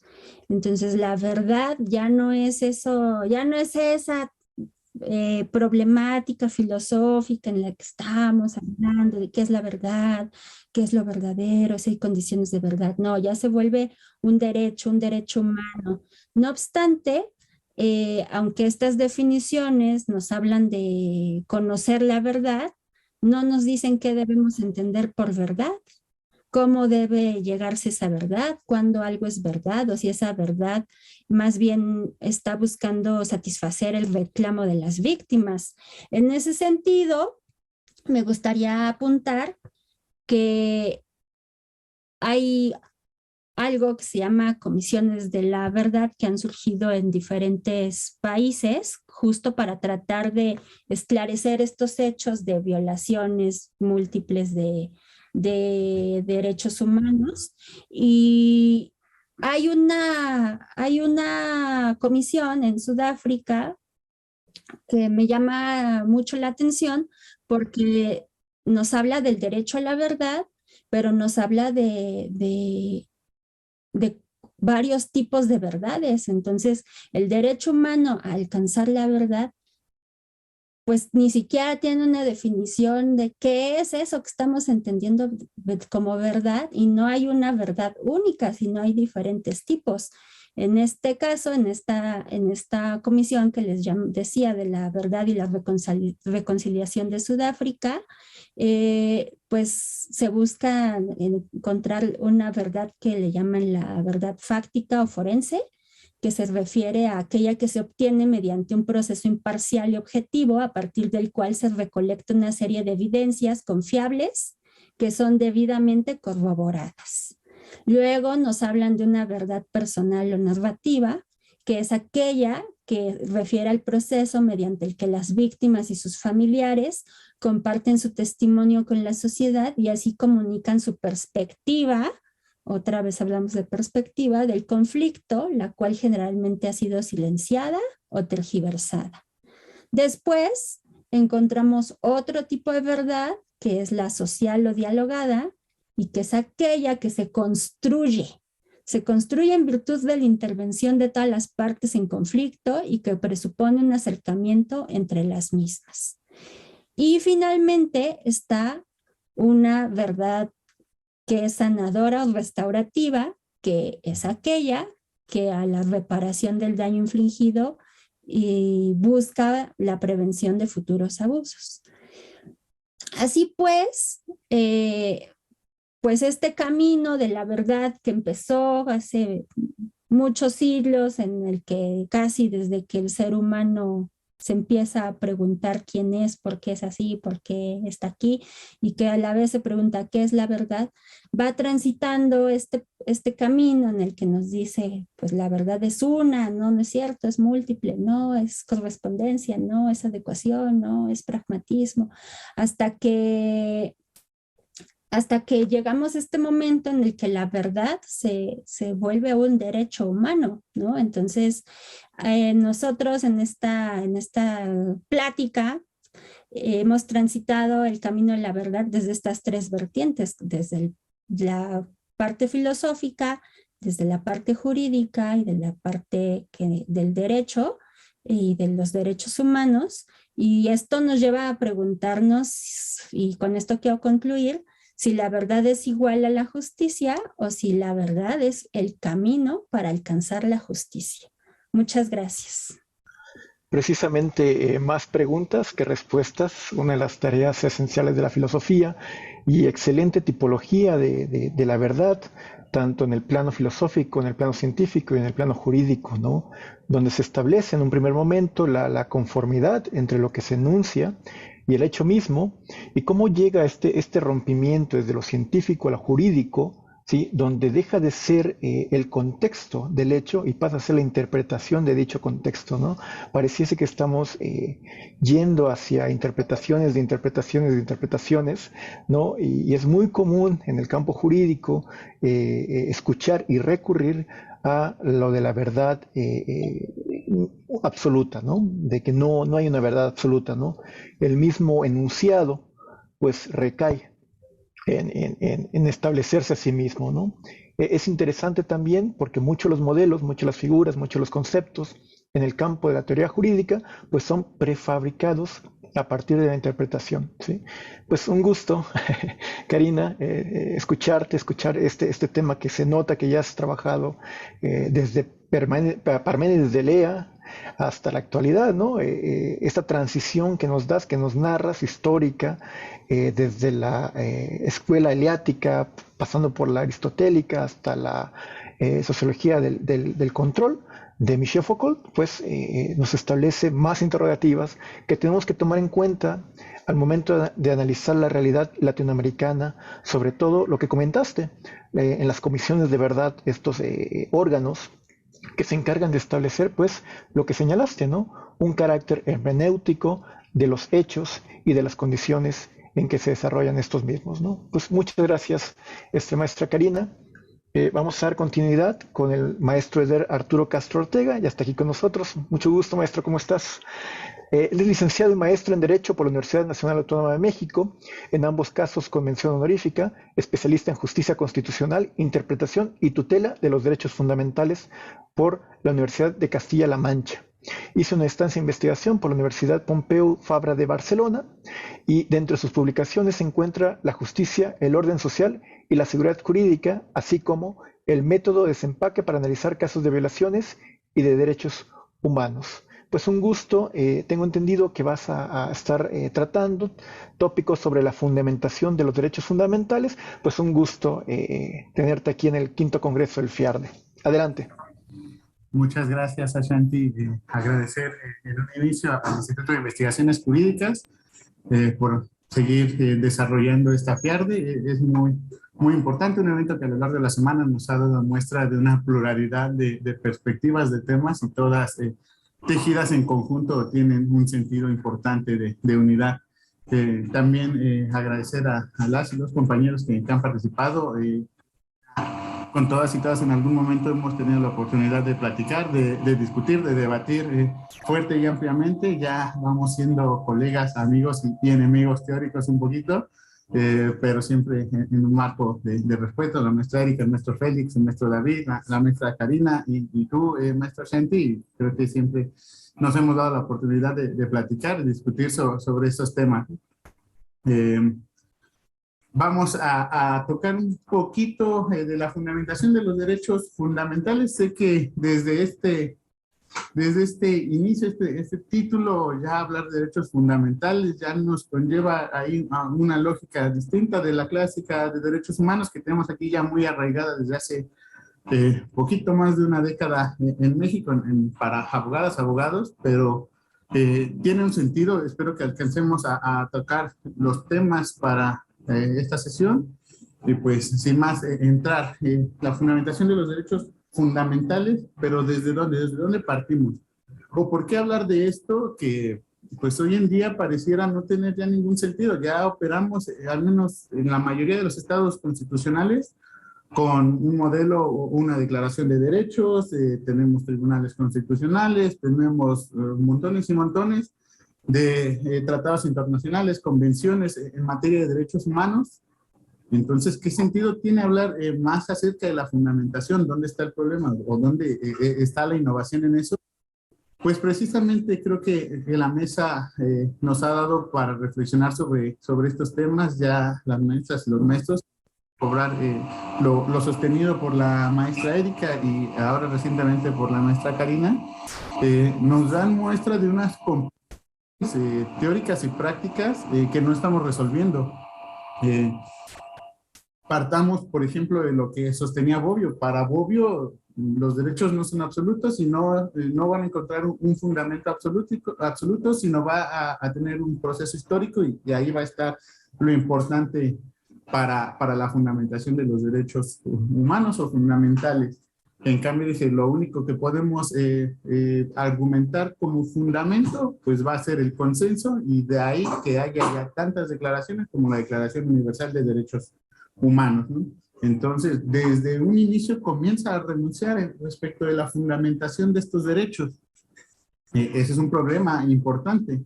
más teniendo en cuenta que Bobbio influye de una manera importante en el pensamiento desde la Escuela de Génova, que nos trasciende al positivismo jurídico y que recibimos en México y en muchas partes del mundo. Y hoy en día uno de los debates importantes es justamente este: ¿cuál es la fundamentación de los derechos? Porque a partir de eso vamos a poder construir modelos de justicia o sistemas jurídicos propiamente para resolver los casos. En última instancia, ¿qué es lo que se espera del derecho? Pues más allá del estudio académico, pues que resuelva los problemas de la sociedad, entre otros tantos puntos. Volvemos a referir esta situación. ¿Cuál es el problema entonces? ¿O dónde está lo trascendental? Pues justamente en ello, en encontrar este fundamento de derechos humanos suficientemente sólido para explicar cuál es su origen, separarlo de la metafísica, incluirlo dentro de la cultura jurídica. Vamos a platicar ahorita brevemente de que vienen más allá de eso, o insertarlos en el derecho, y a partir de ahí comenzar a operarlos y crear modelos de unidad o un modelo de unidad. Por hacer referencias a algunas posturas que se han hecho para fundamentar los derechos, pues encontramos las más clásicas, las teológicas, que nos darían un fundamento fuerte respecto de los derechos, en tanto dicen, ¿no? El ser humano proviene de Dios, y al provenir de Dios, Dios les da una dignidad, de ahí la noción clásica del medioevo de la dignidad, y por ello tienen derechos humanos. Pero esta definición, que pareciera fuerte, pues se cae cuando decimos: yo no creo en este Dios, o el Dios en el que yo creo es distinto, o ni siquiera creo en un Dios. Entonces ese fundamento realmente no nos termina de servir. El fundamento histórico tampoco nos viene a servir, porque entonces los derechos van a depender únicamente del contexto, del momento histórico, y no vamos a poder hablar nunca de una pretensión de universalidad. No podríamos decir en esta clásica definición que los derechos humanos son derechos que les tocan a todas las personas por su simple naturaleza, porque entonces estarían sometidos al contexto histórico o al momento histórico, que sí tienen un desarrollo histórico, no tengo duda de ello, pero creo que su fundamento no deviene de ahí, del momento histórico. Como lucha, si son el producto de una lucha, pues entonces realmente es un privilegio resultado de la presión de una clase sobre otra, como mencionarían algunas fuentes, donde quien vencería, quien tuvo el poder para vencer, va a establecer qué son los derechos y cuáles son estos. Tampoco parece un fundamento adecuado si tratamos de pensar que todas las personas tienen estos derechos y no solamente provienen de la facultad creadora de quien haya vencido en este proceso de lucha. Podemos avanzar más, y inclusive el consenso no nos proporciona un fundamento adecuado. Podemos tener un consenso adecuado respecto de ciertos derechos, pero va a haber otros derechos más controvertidos, o podemos no llegar a consensos, y entonces estaríamos dejando abierta ahí la posibilidad a diferir todo el contenido de los derechos. El consenso tampoco nos podría colocar en un plano adecuado de fundamentación, porque inclusive se podrían fundamentar consensualmente situaciones que contravienen una dignidad o una esencia mínima del ser humano, y desde ahí afectar a los derechos de las personas. Esta última posición nos marca entonces que el centro de todo va a ser el individuo. No quiere decir que la colectividad no, pero sí los derechos humanos, en aras del principio de universalidad, tienen que ser un referente contramayoritario. No tienen que someterlo a la voluntad colectiva, sino por el contrario, tienen que ser un punto de quiebre contra esta voluntad colectiva, para a partir de ahí ir comenzando a construir nuevos escenarios. Ahora, todo esto tan abstracto se refleja en la cultura jurídica que tenemos. El positivismo nos va a sostener que los derechos en última instancia son los que van a estar en la Constitución, ya los van aceptando, pero solo los que están ahí, y no podemos ir más allá de lo que marca el contenido de la Constitución. Hay derechos que no van a estar insertos ahí. Entonces, además, si fundamos los derechos solamente en lo que está establecido en la Constitución, recaemos en el mismo punto de decir que los derechos van a ser aquello que el Estado cree, cuando tenemos fuertes razones para sostener que ello no es así, y que se pueden crear modulaciones respecto a esto. Incluso, por otra parte, las teorías, por ejemplo, las del nuevo constitucionalismo latinoamericano, o del neoconstitucionalismo los llevan a otro punto radicalmente opuesto, en tanto dicen o lo identifican como una conjunción de estos derechos o del derecho con la moral, pero borran ese límite a tal grado que la diferencia entre derecho y moral se borra y se argumenta con mayor trascendencia, más fuertemente desde la moral. Y eso nos puede llevar a una especie de subjetivismo, que es uno de los puntos que tanto se critica.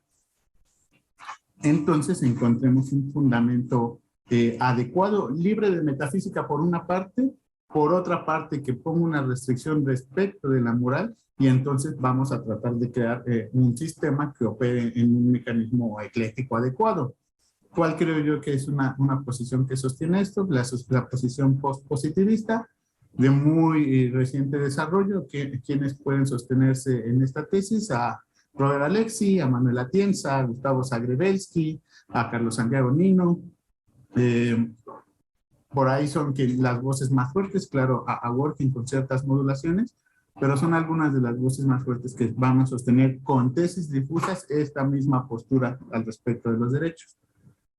Por ahora solamente digamos que los derechos son eso, que nos corresponden por nuestra simple naturaleza en esa definición tan común ya, pero vamos a dar un poquito de contenido. Sé que tengo que apresurarme. Serán universales, fundamentales en cuanto se refieren a bienes esenciales, abstractos en tanto no son o no delimitan un contenido concreto, cargados de moralidad y prioritarios respecto de otros tipos de derechos o de normas.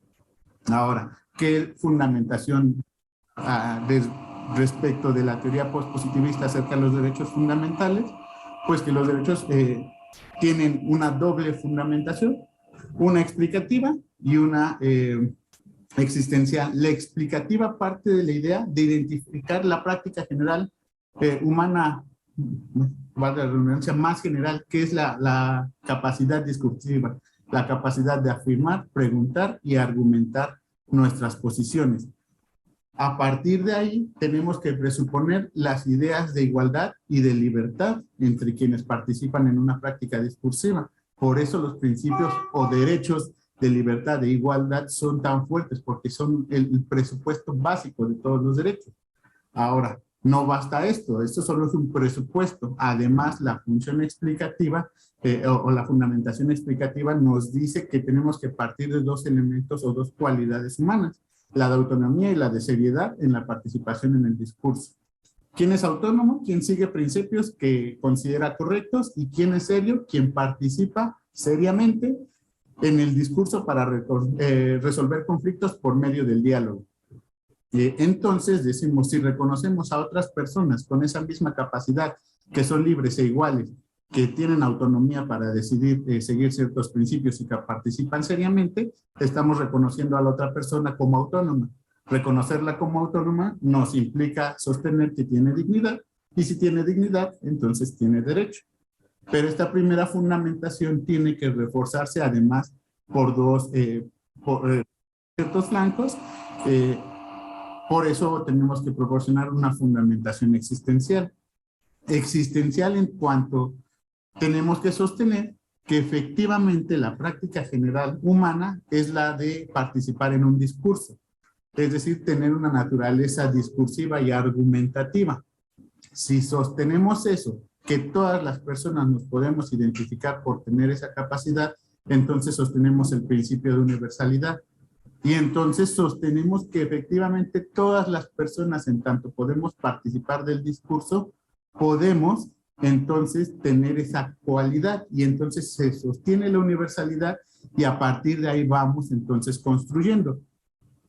De esa práctica o ese reconocimiento de la práctica, entonces tenemos que pasar a un segundo momento, que es el interés en participar en el discurso. Esto es sumamente importante, porque si no tenemos el interés de participar en el discurso, quiere decir que hemos renunciado por una parte a nuestra naturaleza discursiva, y por otra parte, o como consecuencia de renunciar a ella, a resolver los conflictos de manera pacífica y por medio del diálogo. Y entonces nos estaríamos sometiendo solamente al poder. Al final de cuentas, si renunciamos a la posibilidad de resolver los conflictos de esta manera, entonces no solamente nos queda la vía del poder, la dominación de unos sobre otros. Y entonces sí entramos en un modelo distinto. Por eso es una fundamentación existencial, porque la existencia o las capacidades existenciales del ser humano dependerán de ello, ¿no? O ahí se ponen en juego. De ahí que en estas dos fundamentaciones, existencial y explicativa, nos crean un fundamento adecuado, libre de metafísica, que se basa en la práctica más humana o general, más humana, más general. Entonces vamos a identificar ciertos elementos y como queremos participar en ese discurso, sostenemos que participar en él y resolver los conflictos de cierta manera por medio de la capacidad discursiva es lo correcto. Si eso es lo correcto, entonces encontramos la conexión con la moral y a partir de ahí podemos sostener la unidad de la razón práctica, que en última instancia las razones que podemos aportar son razones morales. Y ahí sé que entro un poco en conflicto con lo que decía la maestra Erika al inicio de esta mesa, y podemos decir, podemos participar en un discurso racional si hay muchos factores de poder y demás, pero si podemos criticar ciertas prácticas es porque estamos introduciendo parámetros morales de corrección. Y entonces, para hacer la corrección de esos sistemas tenemos que introducir nuevos elementos, ya no ideales, sino prácticos. Y entonces creamos el derecho como un sistema de verdad, como lo mencionaba la maestra Karina, para reconocer que no podemos recurrir solamente al discurso ideal, sino que tenemos que colocarnos en el parámetro real y a partir de ahí crear todo un sistema que, pues sí, no va a acercarse o no va a hallar la verdad absoluta, pero que a partir de pretensiones de corrección o una pretensión general de corrección, va a tratar de acercarse lo más posible a ella y, en última instancia, lo que podemos hacer para sostener a los derechos humanos es aportar buenas razones y argumentar, es decir, ejercer la dialógica como fundamento de ellos. Sé que ya me estoy alargando y no quiero tocar más el... Pues un gusto escuchar esta excelente explicación sobre la fundamentación de los derechos fundamentales, tanto la parte existencial como la parte explicativa, y cómo esto ha cambiado pues, el discurso dominante en las teorías jurídicas del derecho actual. Para todas las ponentes tenemos felicidades para cada uno de ellos, una de ellas. Me voy a permitir ahorita continuar con la ronda de preguntas. Hay muchas preguntas para todas las participaciones, todas las ponencias. Voy a hacer lectura de aquellas. Hay unas... Gracias, maestra Elena Hernández, creo que no, este es anterior, perdón. Excelente, maestra Erika García. Gracias por tan amable en compartirnos la ponencia por parte de Griselda Ángel Camargo Martínez. Felicidades, muchas felicidades, maestra Erika, de José Alfredo Rivera Ramírez. Luis Alberto Lagarde comenta, muy interesante, maestra Erika García, muchas cosas aún se desconocen del virus, gracias por compartir sus conocimientos. Hay una pregunta de Celestina Martínez Ortega, dirigida a David García. Ella pregunta, ¿rebelde se podría entender como antitético? ¿Por natura o por razón? Gracias. Esta pregunta, dirigida al maestro David García Carrasco. No sé si está con nosotros. Creo que no por el momento, pero continuaré con las siguientes preguntas. Muchas felicidades al maestro García Carrasco, excelente ponencia.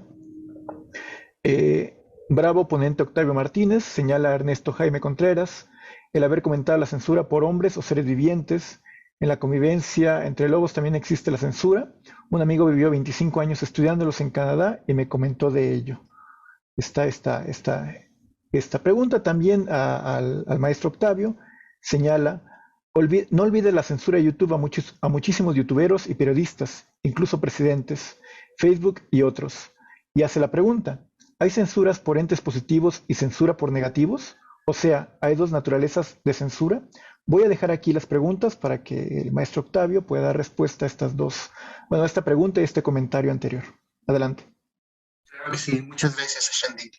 En efecto, pues como ya lo mencionaba, una de las características era hacer visible que hay una doble naturaleza de la censura, ¿no? Hay valores positivos y valores negativos. Sin embargo, no creo como tal que haya agentes positivos y agentes negativos, o entes negativos y entes positivos, sino que más bien el contexto de ciertos grupos es lo que define si va a haber un uso adecuado o un uso inadecuado de la misma censura. Y pues de ahí pues podemos derivar muchos debates, ¿no? O sea, podemos sacar varios mixtos y plantear el problema en diferentes niveles, desde lo público y lo privado, desde los derechos individuales y los derechos sociales, etcétera, etcétera, etcétera. Para no alargarme, pues sí, no olvido tampoco que existe la censura, o sea, actualmente, como lo mencionaba también, en un país con un avance tan democrático, o sea, con tantas libertades, es increíble todo el ejercicio de censura que se da a todos sus niveles, ¿no? O sea, desde el radio, la televisión, las redes sociales, etcétera, etcétera. Entonces, pues sí, hay muchos youtuberos, incluso al mismo presidente se le censura, pues con suma normalidad, ¿no? Entonces yo creo que hasta aquí dejaría mi participación. Gracias. Claro, también habría que recordar la corriente del realismo especulativo, esta corriente de la filosofía donde deja a un lado lo antropocéntrico en el pensamiento filosófico, justamente. Voy a hacer lectura de dos preguntas que se le hacen a la maestra Karina Huerta, una por Ernesto Jaime Contreras Navarrete y otra por Graciela Alejandra Varilla. La primera es, ¿el poder puede imponer su verdad, pero también puede imponer su falsedad o no? Como la verdad histórica de los 43 que ya había planteado Caram y hoy se ha ratificado que es diferente a la planteada. ¿Qué puede decir de ese caso actual en México? La segunda pregunta, dirigida a la maestra Karina, señala, ¿cómo se podría garantizar el derecho a la verdad? ¿Qué mecanismos se podrían implementar durante el esclarecimiento de violaciones a los derechos humanos? ¿Una revisión o reconfiguración del concepto de verdad derivaría en mejores prácticas? Son estas dos preguntas que se dirigen a ti, Karina. Adelante. Muchas gracias. Bueno, respecto a la primera pregunta, el mencionar que el poder impone su verdad implica precisamente afirmar que se crea una ficcionalidad sobre lo sucedido para salvaguardar y desresponsabilizarse de sus funciones. Precisamente en el caso que nos comenta nuestro compañero, pues esto es una muestra de ello, ya que la verdad fue una vereda creada para ocultar la negligencia y la omisión de las autoridades. En ese sentido, la producción de verdad en relación al poder busca sujetar y mantener mantener la sujeción, ¿no? O sea, sujeto al sujeto, para no perder la posición dominante. Y respecto a la segunda pregunta, bueno, que son varias, pues sí existen varios instrumentos que coadyuvan en el ejercicio del derecho a la verdad. Entre ellos existen instrumentos que protegen a las personas contra las violaciones graves a derechos humanos. Entre ellos se encuentra el Pacto Internacional de Derechos Civiles y Políticos, la Convención Americana sobre Derechos Humanos, el Pacto de San José, la Convención contra la Tortura y otros tratos o penas crueles, inhumanos o degradantes, la Convención Internacional para la Protección de todas las personas contra las desapariciones forzadas, la Convención Interamericana para prevenir, sancionar y erradicar violencia contra la mujer, los Estatutos de Roma, y en México, pues falta, ¿no? Falta legislación al respecto. Los mecanismos que hay, pues está la Comisión Nacional de los Derechos Humanos, también está la ley, perdón, se me fue el nombre ahorita, pero justo eso que decía, ¿no? Solo se menciona el derecho a la verdad, pero no se dice qué se entiende por verdad. Entonces, pues sí, reconfigurar este concepto de verdad, pues sí derivaría en mejores prácticas y precisamente esa es mi hipótesis, que una redefinición del derecho puede ayudarnos a alcanzar a que realmente se garantice ese derecho. Muchas gracias. Hay un comentario y 2 preguntas para el maestro Eder. Respecto a su participación, señala Montserrat Hernández: para Robert Alexy, una adecuada teoría de los derechos fundamentales es estructural, es decir, debe integrar las estructuras de los conceptos de derechos, así como su influencia en el sistema jurídico. Pues, si no existe claridad de las estructuras y normas, no será posible lograr la claridad en su fundamentación. Adicionalmente, pregunta: ¿qué bibliografía recomienda para estudiar las dimensiones, si se las puede denominar así, de la fundamentación de los derechos fundamentales? Y la segunda pregunta, de José Alfredo Rivera Ramírez, señala: en su planteamiento, ¿cómo juegan los principios y los valores? Adelante. Muchas gracias, Ashanti. Sí, coincido con lo que dice Montserrat. Tiene que ser una estructura. De hecho, Robert Alexy comienza la teoría de los derechos fundamentales con un punto así, al decir que pues sí es necesario tener por una parte claridad en los términos, claridad técnica para poder hacer una estructura total, incorporar todos los elementos y desde ahí desarrolla una teoría.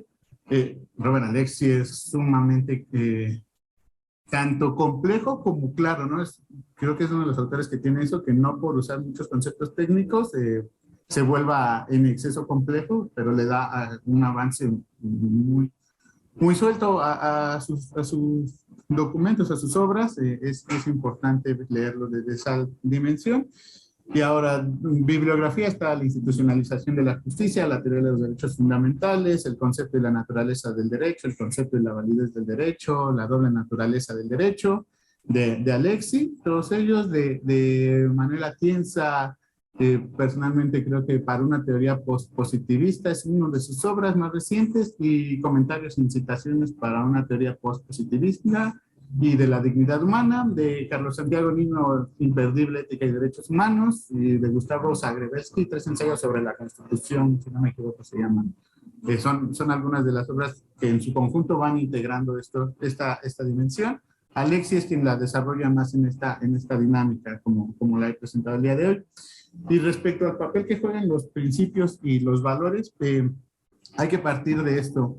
Derecho y moral, como sostengo, participan en un mismo contexto, no están separados, por el contrario, tienen una conexión necesaria y tienen puntos donde coinciden, pero esto no significa que van a ser el mismo camino. Creo que en esa postura, corrientes como las del nuevo constitucionalismo latinoamericano y las del neoconstitucionalismo, que le dan más peso a la moral que al derecho, están equivocadas o son incorrectas por justamente no identificar este campo de cada una de ellas, sino unirlos en uno solo y perder los límites. Entonces, en consecuencia, sí hay que tratar de plantear límites claros, y esto comienza justamente por tener claridad teórica al respecto de cada uno de ellos. Valores, los valores van a ser pertenecen a la moral, estamos familiarizados con esos conceptos, pero hay que decir que los valores pertenecen al campo de la axiología. La axiología es lo que valoramos, cómo lo valoramos. En general, la axiología va a ser o va a recaer sobre aquello que consideramos bueno. Eso va a ser el discurso moral o la práctica moral. En cambio, desde el otro punto, los principios jurídicos van a pertenecer al campo de la deontología. ¿En qué se basa la deontología? En aquello que está prohibido, permitido, autorizado, y que es obligatorio o es indiferente hacer.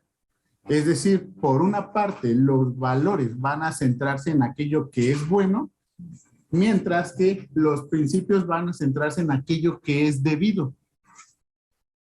En varios puntos van a coincidir. Podemos coincidir en que la vida es algo bueno, desde el campo de la axiología, y desde el campo del derecho, del campo deontológico, la vida debe protegerse. Son dos elementos, tienen el mismo contenido, moral y derecho, pero no son un mismo sistema, son dos sistemas.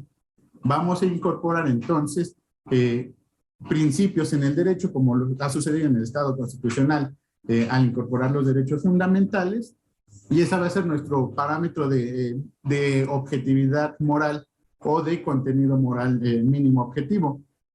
Esos derechos fundamentales se van a establecer como principios y ya tenemos larga doctrina de si son abstractos, si son generales y demás, pero van a estar establecidos de esa manera, van a ser orientadores, por eso son fundamentales y prioritarios. Van a ser orientadores de todo y en ciertos momentos van a coincidir con la moral.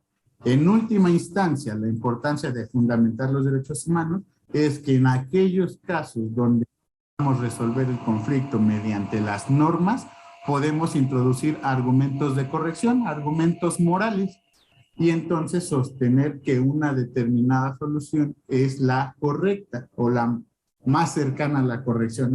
Por ahí habrá una discusión en tanto si hay una única respuesta correcta, que a lo mejor sería en última instancia lo que sostendría la maestra Karina con la verdad, o si hay respuestas más correctas que las demás, ¿no?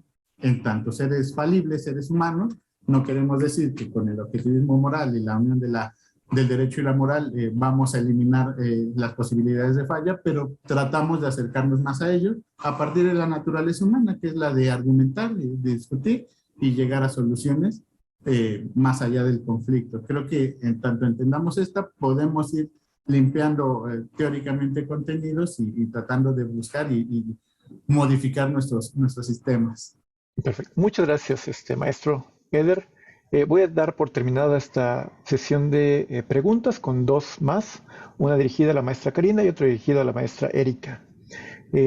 A la maestra Erika, respecto a esta corriente de la crítica jurídica establecida desde Óscar Correas, en el sentido latinoamericano, que ha sido un tema que ella ha abordado desde estudios previos y que se conecta con los sucesos de la pandemia COVID-19, ¿cómo se da este enlace entre los derechos humanos y los contextos situados desde el COVID-19 en términos de lo que establecía Óscar Correas en el pensamiento de la crítica jurídica, ¿no?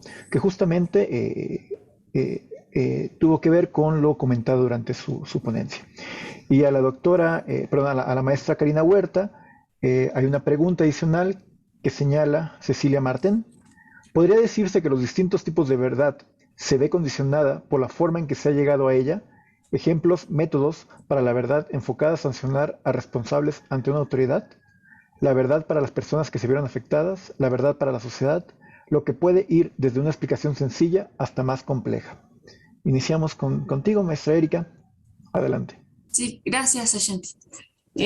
Bueno, pues realmente esta ponencia es la continuación de un primer artículo acerca de la pandemia desde la perspectiva de crítica jurídica. Y bueno, lo que dice, o lo que yo entiendo que sostiene el doctor Correas, bueno, no lo dice muy clarito, el estado socio del capital, ¿no?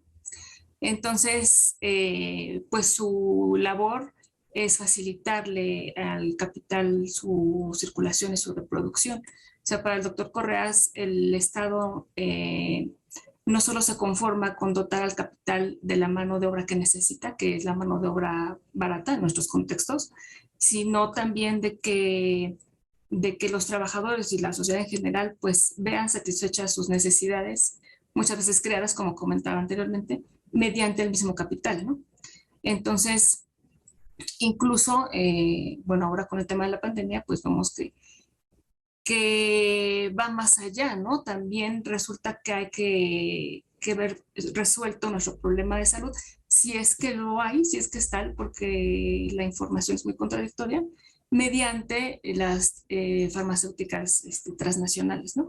Que se han enriquecido enormemente a raíz de toda esta situación, incluso también pues las tecnológicas, ¿no? Porque resultó pues que necesitábamos de estos medios de comunicación y que pues ya incluso ya lo era desde antes el derecho humano al internet, ¿no? O sea, ahí es el cuestionamiento y la diferencia entre necesidades básicas, entre necesidades biológicas y necesidades creadas, necesidades culturales. O sea, no es que todas las necesidades creadas sean negativas, ¿no? Pero pues sí tendríamos que ponernos a reflexionar qué es lo que hay detrás de todo esto, ¿no?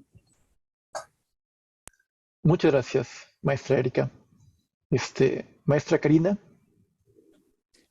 Bueno, pues ante la pregunta, si la verdad se ve condicionada por la forma en la que se llega a ella, pues podríamos decir que sí.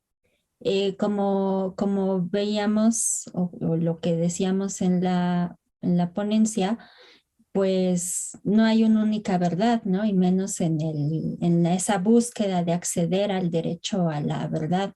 Incluso hablábamos de construcción de verdad, ¿no? Así como ir pegando una cosa con otra hasta crear una verdad.